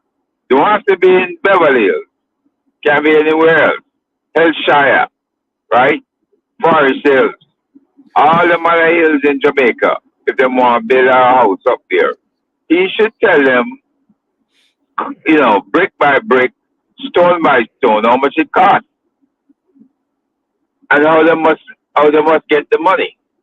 Because he has a plan that works for him. So why not share it with the rest of the country? Of course, I surmise that if it's both money that disappeared, then you're gonna have other stars' money gonna be disappearing, so people can build them castles. The him is the one 7 man must build them own castle. So he might tell us he got his, so we must get ours. So he really and truly needs to speak to the people and give them a plan for success, where they can build their own home and live comfortably, right, in Jamaica. Because people are miserable, them not living comfortably, right? And of course, the hurricane just made it worse for some people. And then brought there with them 2 empty hands instead of taking not even a case of water. You take down there for the people there. Really ridiculous. I'm going to him 2 empty hands. And I'm going to tell the woman, say, that she must not think about what government going to do for her, but what she and the rest of them need to do for themselves. Yeah, I mean, this is the mentality of the man. The insulting mentality that he has for his people. You expect better from him, and you get disappointed every time. It's just pure craziness going on. Crazy, more than crazy, you know. But the man sit down hard and fix him up Jamaica. Can you imagine? You have people on the right mind that says, okay, let's see if it's in 5 months, who will do that? You think people are that? In say can buy about the head of PR, we allow you for the PR and to say no one send someone over prison. And just get the youth that do all kind of things. And here when I'm saying at the paper now, that's why him invest in the head part of the police force. Him invest heavily up there. Not down here for the rank and file up there. That's him saying, no, sweet. See, bullshit and talk right. Yeah, man, Bratty. You have time for knock him, you know. Yes. Well, For not the police, there's so many agencies, so many people to blame. You know what I mean? For the lack of performance. Like I said, the mandate is to serve, protect, and reassure. And I guarantee you that only a very small percentage of the Jamaican population would tell you that yes, the police are serving, protecting, and reassuring. Very few people would say that. In fact, most people I submit to you would say they're criminals, right? No, yeah, but here's the thing, no, I don't. I seriously, I don't. I believe um, the criminal sect of the JCF is a very small crew of people, and them cause people for color the whole organization, paint it with a broad brush. But part of that too is what we need to look at is look at, okay, if it's a small segment of the JCF, where is this segment? Where is it? And I submit to you again, people, that it's somewhere up there. It's not down there. It's somewhere up there, because if it was down there and not up there, they would have wiped that out long time. It's not gone. There's somewhere up there. It's up there. And why do I say it's up there? Here's what happened now. Corruption and inefficiency. Because talk about inefficiency, right? And I'm being generous with the term. You have a policeman like your one of your favorite friends, Lonzo. You call him Mr. Bailey. You call him by a different first name. I call him.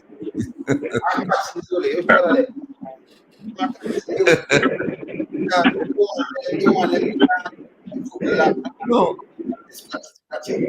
no. Here is something. Here's something we'll do. We'll start on the reason we're trying, we'll start a segment called "Looking Back," right? Yes. And the 91, that's we're gonna pull back some of them stories there, and we're gonna say what happened, what's going on here. And to them, I discussed this with a very dear friend of the program, ardent supporter, strong supporter, and we got to the police. I was say, you know what? Instead of say looking back at this crime, the Patrick Bailey crime, the crime that occurred in my house, and looking back at this with the fertilizer, looking back. When it comes to the police, you can actually do a looking back on Fitz Bailey, because so many things went wrong under his leadership and stewardship that you can just do it. You can pick them up, like you can say looking back at Boscobel Airport, right? I mean the Ian Fleming Airport in Boscobel. What happened there? But you could have just easily do a whole segment on looking back at Fitz Bailey, and you're going to come up with a whole. That yes, a good thing if you do it. But there's something in that. Good stuff. It's burning me about that reality. Me do it, man. Me have it up there. Yeah, man. See it. Yeah, these are the things that you look for. What are the things they went do? And tax is really dangerous. Very. Even a police. He's not a Yeah, police. but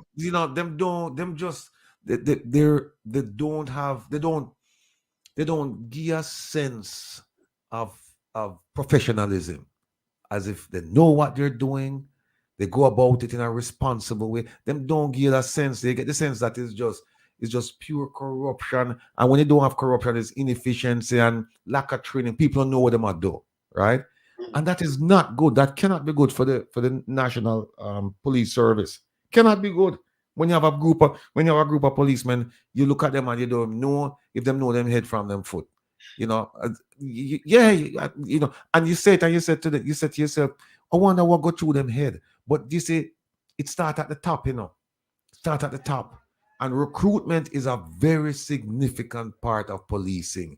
Who you bring into the ranks is because if you bring in somebody good, trust me, them not going to. If you bring in somebody bad, they're not going to be good just because them join. They're not going to be good because them join. You even bring in people who good and them turn bad when them join. So can you imagine when you bring in the bad ones? And that is what them leave enough by the 100. Yeah, and them don't. Them just. I know them they are criminal, The one them when they don't do a good job. They do not do a good job recruiting people. They don't do a good job.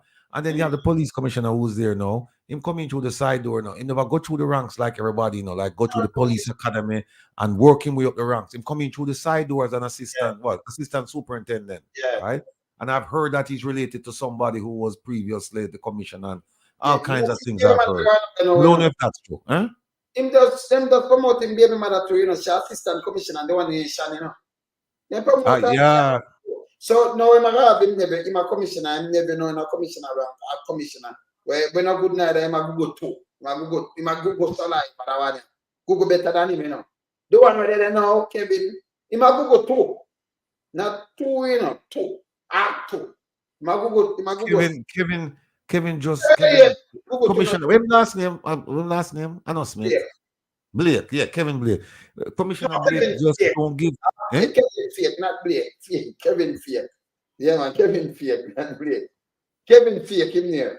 You have to give him title, man. You have to give him and title and give him name. Don't take away him name from him, man. Sometimes I have to give him a peer. He's not a police. He's not a police man. Just you know, like a leader will come on and exude leadership. That you look and you see the man, you feel the presence. You know what I mean? Yes, and you say, yeah, I would have followed this man into battle.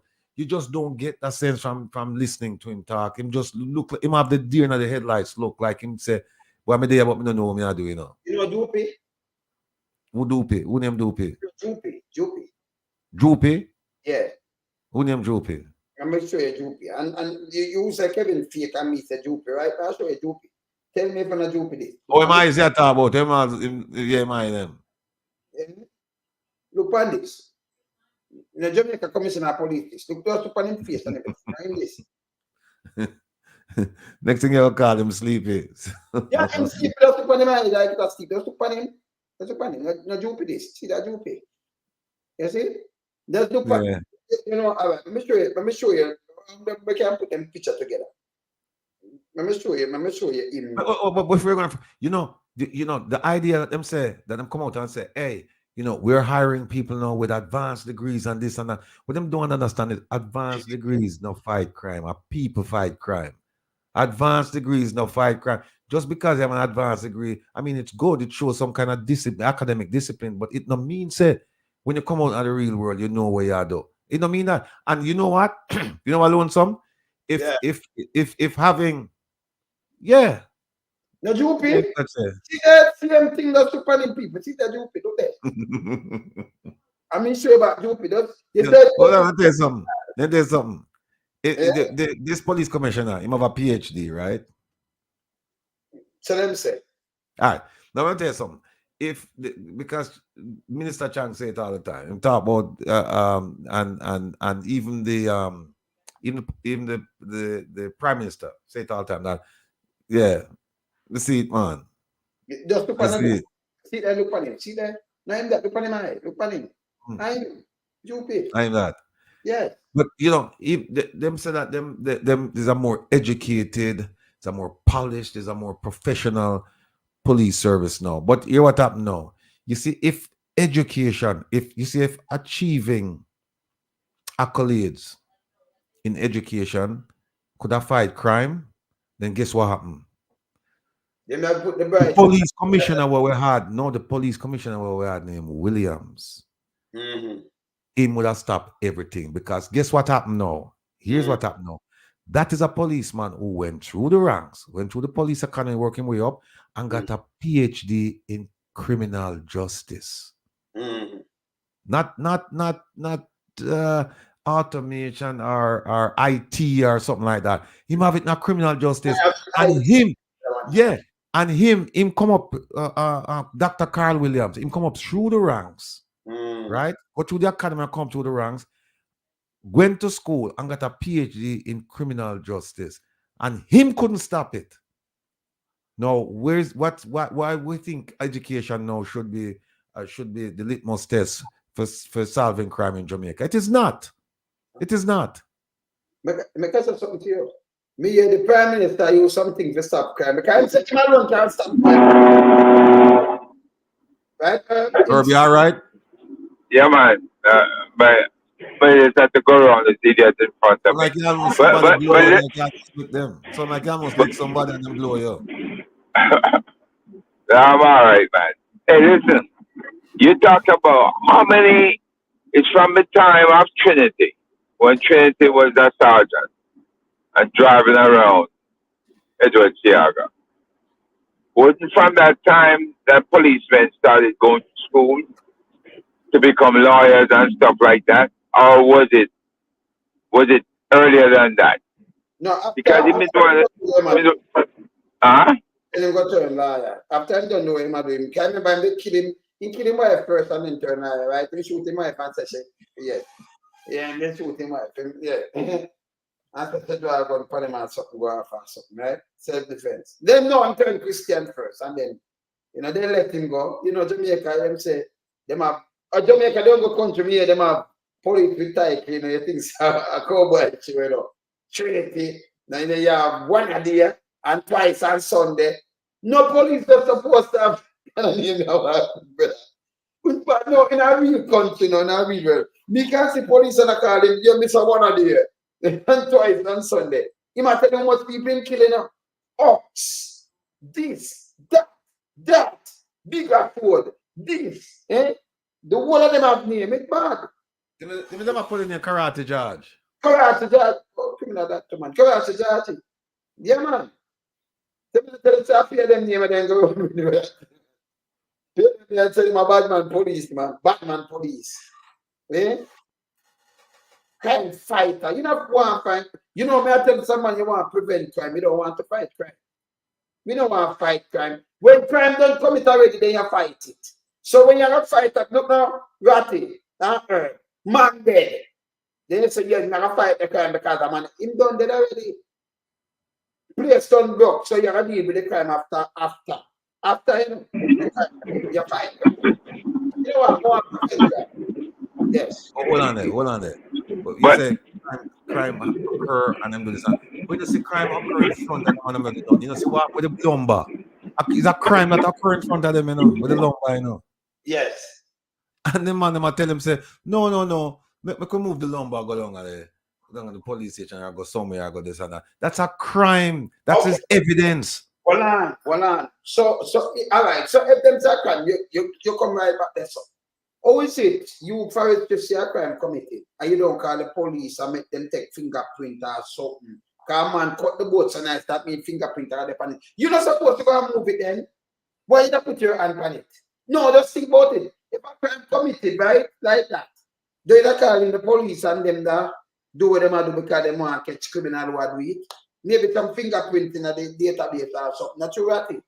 Because you have to move it, don't you? Look, the first thing I'm supposed to do, right? You see the truck with that thing there. That is a whole crime scene right there by itself, right? And then the lumber, that's evidence, right? Because it don't have the stamp. Yeah. You don't have the stamp, so evidence. So whoever drive that truck there, then there should have be people of interest. There should have be people of interest. Them have to tell you. Huh? Them are police that work. I don't know that them investigate it. If you have a crime committed anywhere at all, you call the police to deal with it. In Jamaica. Right. Police are not supposed to pack it up and say, hey, a crime committed there. So when them carry it off for them place, how you deal with the crime?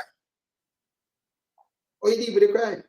The police supposed to seize that as evidence and thing. Who you carry go to court when forestry take it and go with it?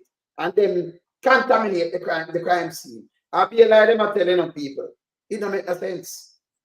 What them are talking don't make no sense. Yeah, look, you stop the vehicle, you say, okay, we don't see the stamp on it. So that means then that this is illegal, right? This is illegal harvested lumber because, and then when the Maroons them show up and say, yeah, we never stamp it because we never know this are going, right? So then you know what happened now. As far as me out there, as far as me concerned, a crime has been committed, right? Yes. So then what happened now? The lumber now is evidence. The lumber is evidence, and the people who are transported, them people are people of interest. Actually, them are more than people of interest. Them are suspects. Of course, but no, them have to tell me now where them get it. Them call them on the crime scene, right? Them call the crime scene. Them call them on the crime scene, and then they are. I mean, I'm holding this 10 feet and the bench. I just turn him in and everything. I used to be not alone that boy. Look at all the things. Paper won't have done. Yeah, that's what I'm talking about. It's just and then I use the Jamaican force. This is for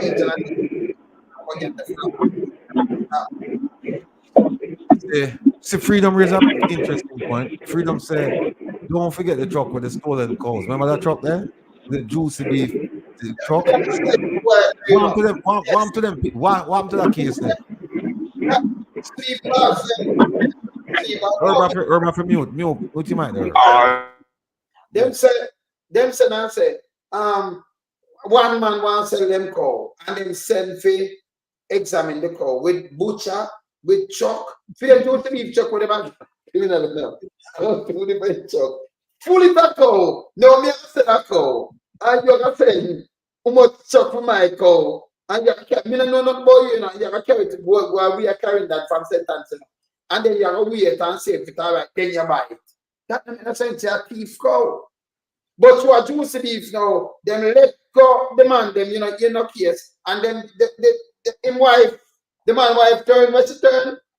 I said the thing cost us. Well, listen, that would be one of the cases what we call looking back to say, okay, whatever happened to this case? Whatever happened to it? We'll count you not more. Then let him go. Juicy beef. I'm not get to you that do that. So the people them same thing, and the people them surrounding us say, you know, come out with the truck, you know. I will call this same exact thing. I will come, you can't come out and hear them see that thing now.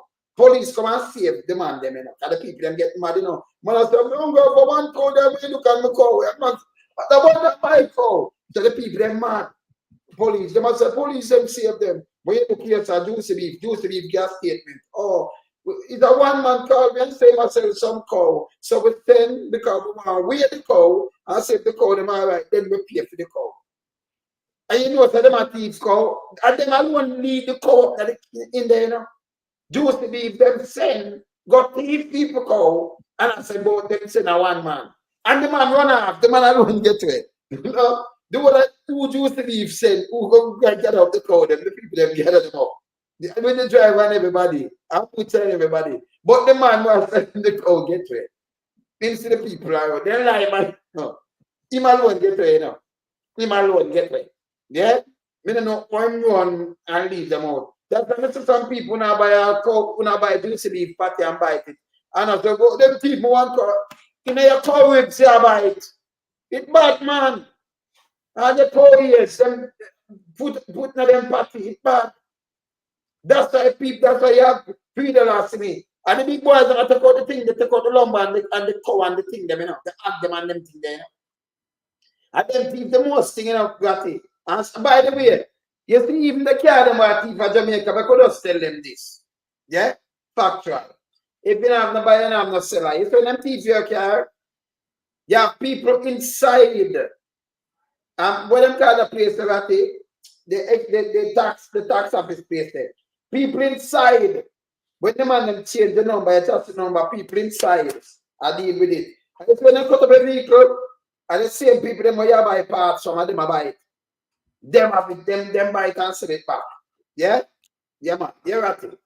No, that's not, look it up here. Them say the term for stealing animals, particularly cattle, them call it rustling. So them have a rustling charge in Jamaica or a pretty last name. Because pretty last name for agricultural products, you know, like banana, you know them call it. But whatever them call it, them are thief people things. And this is, if go back and look, folks, if you look at pretty last on it, they mention it, you know, in the manifesto, you know, the JLP mentioned it in the 2016, maybe the 2020 manifesto as well. I have to go back and check, saying that this is a huge problem and that them going to stamp it out. And we not say nothing. Pipe bombs. Jocelyn, see? That's another looking back thing. What happened to the pipe bombs, them? What happened to the pipe bombs, them? The next one, the Kevin Smith.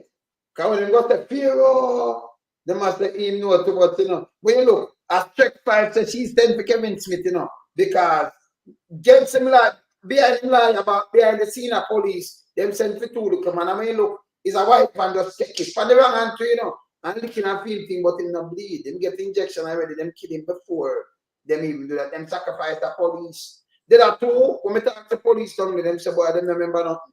And then they say a coroner, I said, the man touched my shoulder, and I Remember, you use right-hand drive. You know, all the steering there. The man over there, so the man couldn't move. We have a picture with the man. With him strapped down 29 feet, him couldn't move. Him and them coming like a dinosaur. You know, three big so, him and them sharp up so. Yeah, dinosaur. So, him and couldn't stretch and touch him out there so. And the seat belt was fast him down, cast him strong at the feet. And just him back so. Then same touch the driver, you know. We over so, you know, because now drive behind the driver, you know. The driver over so. Him touch the driver, the police side of him, you know. Him touch the driver and that make the driver crash them to lie. Then Strike 5 come and say, oh, him molest a man in a Canada and dead 6 months. Nobody never asked that. He never do no crime in Jamaica. This is what them do. Them are set up. Strike 5 to go to prison too, you know. Chief go to prison, man. Well, you know, Saturday, this coming Saturday, folks, man, they want to tune into the program, Reason Rattingham, because we're going to ask for topics for looking back. I'm going to say, even OT put up SSL update. That's a good one, too, you know. We're going to go back and review all of them stories there and do an in-depth look at how the thing started, how it progressed, where we are, and the amount of time that we haven't heard anything since then, you know, which shouldn't be the case.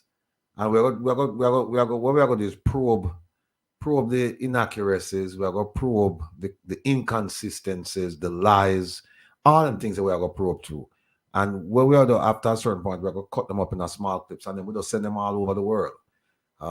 So, because these are things that have been going on for a while, and this 9-day one, there's a common phenomenon in Jamaica, and it's a problem when things happen and then people just forget about them, you know.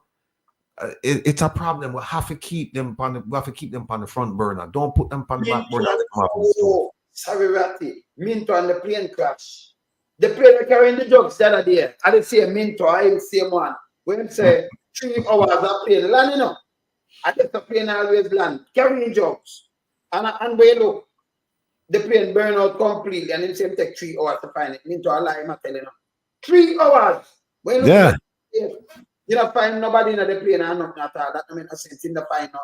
See, yeah. Real estate master of Dr. Bloomfield murderer. That's one. Then Natasha talk about the fertilizer. Yeah, we have some. Yeah, just tune in. You can drop them as about tune in on Saturday. You can drop them here. Any program you want to drop them on, but just make sure so we get them because we're going to prioritize them, and then we're going to start a regular series called Looking Back, and then we're going to just every week we're going to probe in a 1 or 2 of them, and just keep people updated, keep it on the front burner, because at the end of the day we want to make you, we want to keep you updated, informed, and we want to make you informed voters. That's what we want to do. So when somebody come and start telling all kind of lies about how safe the country is and or how great the economy is, or how great the health service is, how great education is, we're going to do stories so that you can just pull out them stories out of your file and say, if that is the case, explain this to me. That's what the purpose of this. Yeah, if that is the case. If they don't give you that, then just give to them. Thanks, Andrea. Just give to them and make them know what's going on. Yeah, right. You're right, Herb T. Come see, I look all over the place like I from police. No, I just exited from the freeway, so I'm at my exit now. I wait for the traffic to ease. But look, with all the cases that have gone cold, right? Why is it that Mocha is not playing a bigger role in law enforcement in Jamaica? Here's what I'm going to tell her. Yeah. No, finish. Sorry to interrupt. No, I was going to say, why is it that Mocha, who was separated from the JCF, it sounds to me, based on what Chang was responding to the other day when they asked for more authority for Mocha, it's like you want to bring Mocha back under the JCF simply because JCF have this PhD guy in charge. But that shouldn't be, because the idea behind Mocha was having that the next tier up, right? The next tier up meaning like having a federal agency versus a state agency. I don't know what you guys about that. And Mocha not playing a more significant role. Here's what I'm going to tell you with Mocha now. Mocha was established by Senator Peter Bunting when he was Minister of National Security, right? And he said at the time that he wanted to be an FBI style organization, and he broke it off from the JCF. So it's like an elite. It's like an elite. Um, it's like an elite group of JCF members. That's how it started out. No, it looks as if they've completely broken. No, they've completely broken off. Yes. The thing about Mocha is that Mocha doesn't trust the JCF in general. So them don't share information with them. They share it by exception, not by rule. And therein lies a problem. They work on a lot of confidential matters. So they're not going to come out and tell us what they're working on, but they should be able to give us some idea of what they're working on, without going into details. Them can dumb it down, or them can redact things so that people get a sense of what they're paying for. Because at the end of the day, it's taxpayers' money paying for them. So they need to give us some idea of what's going on over there. But I agree with you. I don't see much coming out of that group at all. And when I say I don't see much coming out, I don't see much coming out in terms of the prosecution of high-profile cases, because that's what that was designed to do, right? Major organized crime. Huh? Yeah, but me see even the FID with them come up with for deal with them, them big money business and all of these kind of things and seize up something. The FID, right? The Financial Investigative Division, yeah. Yes. Not the Minister of Finance. That's Selvin Hughes. Not him, Ligel Clark take a finger under the bus. No, the police. And him come well, Selvin used to be. Yes, Selvin used to be with the Jays. He was like some assistant commissioner, something over there, some bigwig. Yes, and they move him now, right? Mm-hmm. So him say man come out and say, listen, we don't have no FBI. Oh no. That's CTOC. That's the guy over at CTOC. When you McLaughlin. Yeah. Mm-hmm. Yeah. Him throw him under the bus. By the way, McLaughlin is still over there now. McLaughlin still over there. Him still over CTOC. Yeah. In that CTOC. No, but me I say it's it that the finance minister, finance no people, no, finance. One. Look what, yeah, finance. What is that the finance minister deep up in a police business and I say, like the man have coke him lick him head because one bag of FBI. I know when I see one, you have to in FBI, you have urban FBI. Hold on. People want to tune in this Saturday because this Saturday for reason traffic and we're going to have 5 retired FBI agents and we're going to delve into the SSL thing. We'll talk about it, how the FBI will investigate something like this. So we have 5 of my colleagues. 3 of them make commitments already. I wait for the other 2, and at least we know I got 4 away, and potentially I got 6 away. And we're going to talk about all of them things. We'll talk about fugitives and a whole bunch of things. But you're right. You're right. The Minister of Finance get involved in the police thing and said the FBI, a group of FBI agents are got dead and blah blah blah blah blah. And we don't hear nothing from the FBI. Zilch. What we hear from? We hear from. What the group the name Herb, the one for the contract group there where do cyber stuff. What them name? The one out of England. I can't remember the name. Yeah, from them. They do a report. We don't get a report all now. Them do a report. Yeah, it's a Kroll. Kroll. K-R-O, yeah. Kroll. Kroll have some of the investigations they've done before in the Caribbean, So it's not like this is the first time thing for them. They seem to relish coming down and investigating things in the Caribbean. But they don't have no transparency. So you don't know what's going on. Yeah. There's a report. Have you heard about the report? The report was due earlier this year, and we don't hear anything about it. There you go. Right? Yeah. It is. McLaughlin, after them bring him under the bus and him keep quiet, them give him ACP now, No ACP now. Well, you know where he had messed up when and check this out. Ratty, the very case we looked at with WIPL, that is where they messed up.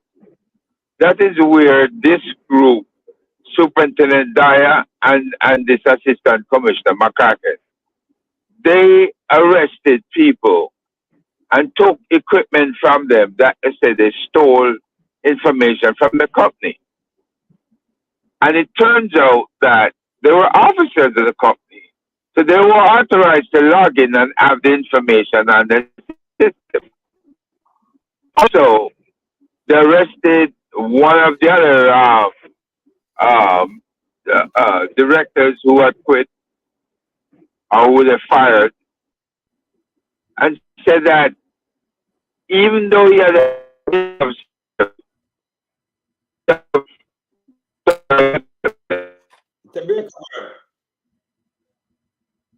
yeah, go inside. One Fitz Bailey was involved in both of those cases.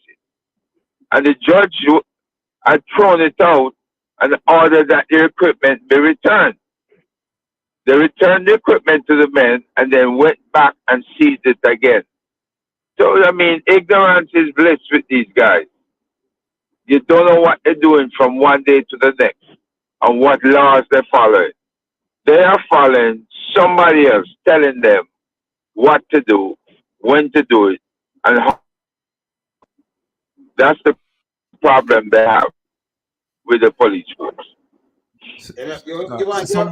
Some more looking back topics, you know. Man did not build his house.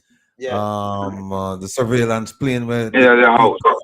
The country, the missing rifles, them are the ones with the dip on the yacht. So Chris, I say, I haven't read it to know, Chris. Chris, is that piece lonesome? Or where Chris said the opinion piece on the Gleaner about the Minister of Finance and the Public Services failure to file the financial reports with the Auditor General's office. I haven't seen the opinion piece. I'm going to take a look at it, Chris. The Crowley report. Do you know about it? You know about it, Herb? You know about it, Lonesome? Yeah, them not me know about I will take a look. Right? But we don't know about the one that again, but we know about it. Yeah. Yeah, man. You have to take a look at that. Mm-hmm. Hey, I thought I saw Maria earlier on. She's not on the program. Yeah, she was on earlier. Yes, man. Oh, okay. All right. Well, I want to say good night to her too. Yeah, but man. No. This crawl business is serious because when you bring in an outside company to do outsource reporting, the thing is, who are they reporting to? Are they reporting to the people covering up? Are they giving an independent report to somebody at the Ministry of National Security or even the Prime Minister's office? How do these people get away with this cover-up? Or them I should don't do understand it, that. or at least them should do it with the Integrity Commission. File the report somewhere, but we don't know the report file. Because you see no care, but you think about it, you see how them come up and build up a bag of thing. If them did build it up on Bailey, where Patrick Bailey, and lock the man backside, I'm not going to jail. Man said back guard. Yeah. But you want to go for Chief Currie no and attack foolishness like right here. That's working. Yeah. No, they're not locked up from basketball, you know, granted. But yesterday I got to talk about Chief Currie and some wrong about it. Like, yeah. Couldn't make up. Eh? Yes, Ratty. No, somebody had asked, I don't, I was too far back now. Somebody asked, how can the FBI help? Tune in Saturday and we tell you about possible ways that the FBI could help Jamaica with dealing with the crime problem. And then you can make a decision from there as to whether or not the government is acting in people's best interest. Because them keep telling you now, we're going to go back to them, keep telling you about how them have international partners and them work with international partners. Question is, are they really working with international partners? Because one thing I can tell you, all of the little dirty secrets that them have in Jamaica, the US government already know about them. Them already know about them. All the little dirty secrets for them out. And them know too. Them know. So certain things when them are going to ask the FBI for, it's kind of weird because the FBI will probably look and say, upon them criminals you ask who you know for come in and help them to do what? To do what? So, and it's not just the FBI, everybody at the embassy, all of the agencies at the embassy, them know what's going on in Jamaica. They know what's going on. Everybody know what's going on. We know a guy who used to run the thing down in Jamaica, and the amount of criminal activity on the part of officials. They're not talk about criminals now, you know. They're not talk about criminals. The amount of criminal activity in terms were committed by officials, government officials. Amazing. Amazing. So, and them poison up her brethren because her brethren get too close to, Wagwan and figure out Wagwan and them poison him up. You lucky her when you down there, they never come off fire. Well, I had my bodyguard them with me. So anytime I go there, I have my bodyguard. I even go after I have food taste tester. Make sure everything has taste before me eat it. Good. And you know make people know where you're going to eat, No, man. Yeah, me not telegraph anywhere where I'm going out to eat. Nowhere at all. I'm a top when you're moving a telegraph in that car. No, none of that. It's funny, because remember, the person who used the word poison was the prime minister who said, I'm going to trick you and then I'm going to throw poison on you. Yeah. And then next thing you know, them poison. Next thing you know, her brethren get poisoned down there. Yeah, he's very familiar with the technique. And remember, they report that came out that said the number one guy that liked to poison people was who? Was your man there with at Harman Barnes. It was in charge of Harman Barnes. Yeah. And they say that poisoning was his number one technique. Oh.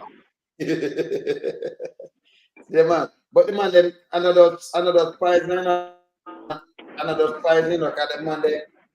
Yeah, someone in charge of some place there, them have them hit squad in America. Hit squad them took out people, hit squad. Like if we deliver Jamaica now, no get to you now go move against the man like wilderness. No. You have some people work for the state. They can shoot up a car and say you're a gunman shoot up a car. No. And then yeah, then now other faces are like that because they know everything, But you man, I will understand this anything they do right now, I always. Yes. You understand? But also them states like where you're go get all ticket herb. Yeah. What's got you out, Well, I didn't even bother argue with them over it. I just paid. Right? Because but you see now them reversing a lot of that. When them cops see you not even driving, but just see you with the phone. And because you start moving again, they want to hit you. You know what I mean? You have to be actively using the phone while you're driving. Yeah, but hear this. They want to make sure video. Because for the park, and the police come to them and then take up them phone for video, they can listen to them and them say, hey, they have a phone, but the vehicle is parked. Yeah.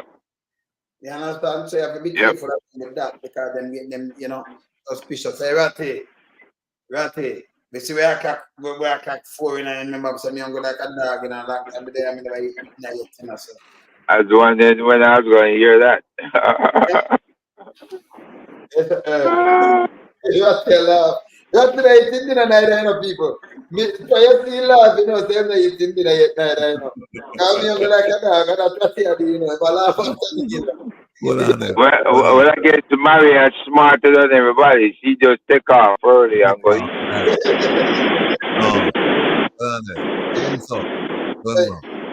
If you're hungry, you want to go, sir. Just tell the people. You don't have to drag me nice and me hungry. So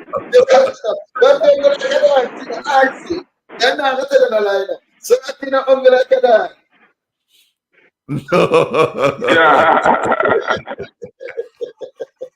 Yeah, feedback is what No, Well, let's go eat still. Herb just come in still, right? yeah, Herb hungry. Herb hungry.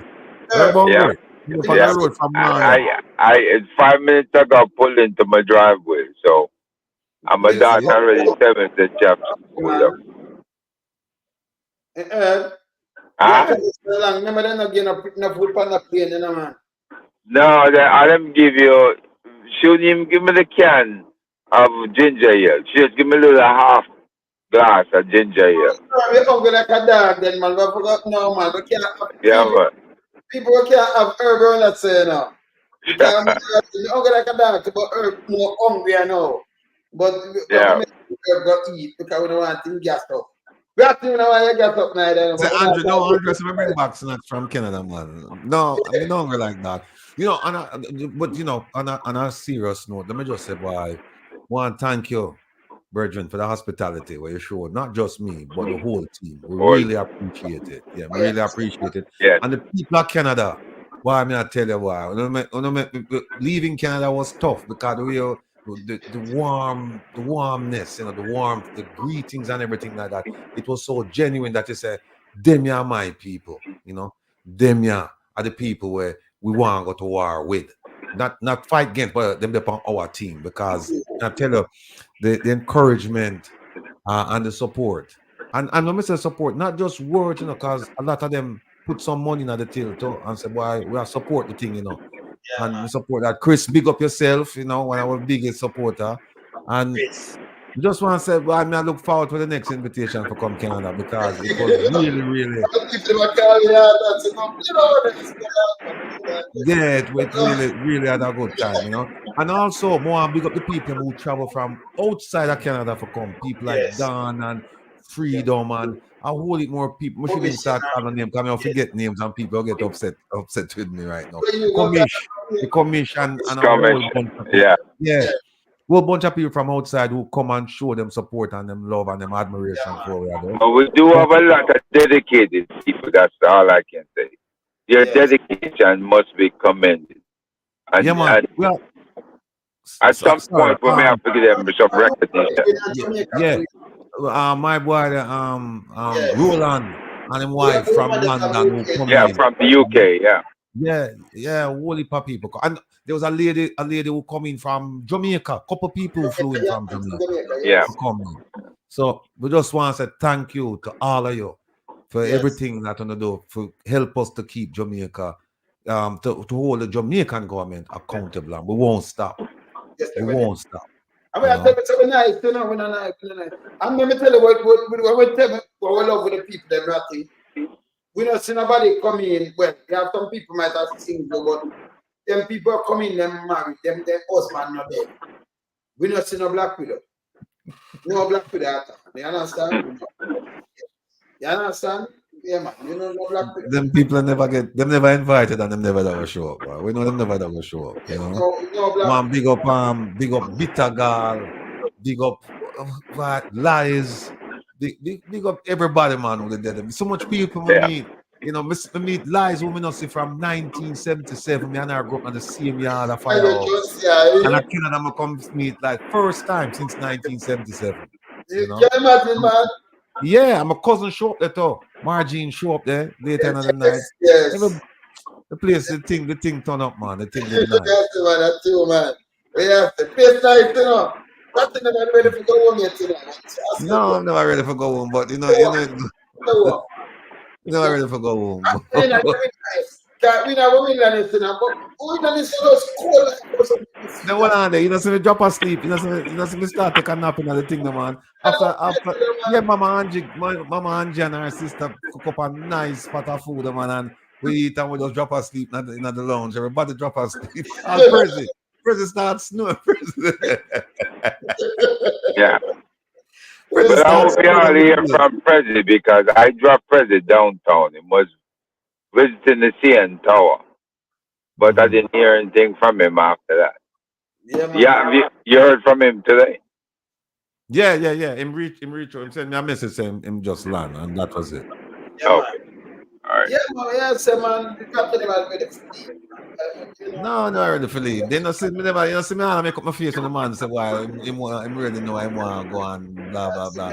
Yeah. But no, but this no, but my brethren, him have to go. Cause him have some things him have to do tonight, and him have to go. Him have to plan for go. Him have to go work tomorrow. So him did want to go. But if there's any way we could have convince him still for say boy, don't me could stay, but I couldn't. Cause him did tell me still, But you know what? You never know. So me that go meet so many people and me that go have so much fun. Never know that. And it's when it starts, I say rotted. I say, over here saying a family thing, a family morals and everything. Over here saying, like, I'll do that. You know, do that. You only have to, anything you then come with, I love, just love and unity. Don't have the mind of us, that when them can get me here, you know them here. But you want to see Angela, I just love. Yeah, man. The brother out there, man. The brother out there, and it's strong, man. Cause I tell you, when herb tea coming up, I'm glad because I smell the food out in the kitchen. And when herb tea come, no, it's when herb tea come. I'm glad enough, kind of say, me rush for pot. Me run go out there go get my food, Hey, yeah, man. Herb, I go out with them thing, man. I'm create a thing. But me after when I leave out, I say, should I carry, but a nice, a nice team. Me should have did ask. No, me should have did ask Mama Angie from a reach. That's what me should have asked Mama Angie from a reach. What's happening? No, because you see, my virgin have to leave now, because two, like me I say, in time against way, and I'm have to do things tonight, and I'm have to go to work. So that'll be too late. We should have asked from a come. From a come, we should have say, here, when you prepare a little boom by for me, Because when I say 2 o'clock on the road, and they, no, sir, we don't do that, man. You travel night to see him snap out with the color and that and everything, then a vegetable. I know. Yeah, talk about, man. Yeah, almost 2 o'clock. 2 o'clock we reach China. I just jump down my ride. I drive another 3.5 hours. Every eat, me not travel them way. Then that's what I tell them, man. When me don't go like a dog and I eat food, then yeah, Chris. But yeah, so man. Yeah, I do that for your brother. Yeah, man. Up, man. Yeah, man. Do what I do, man. Yeah, say, man. Yeah. Oh, you mean, man? Man is water. Currie goat.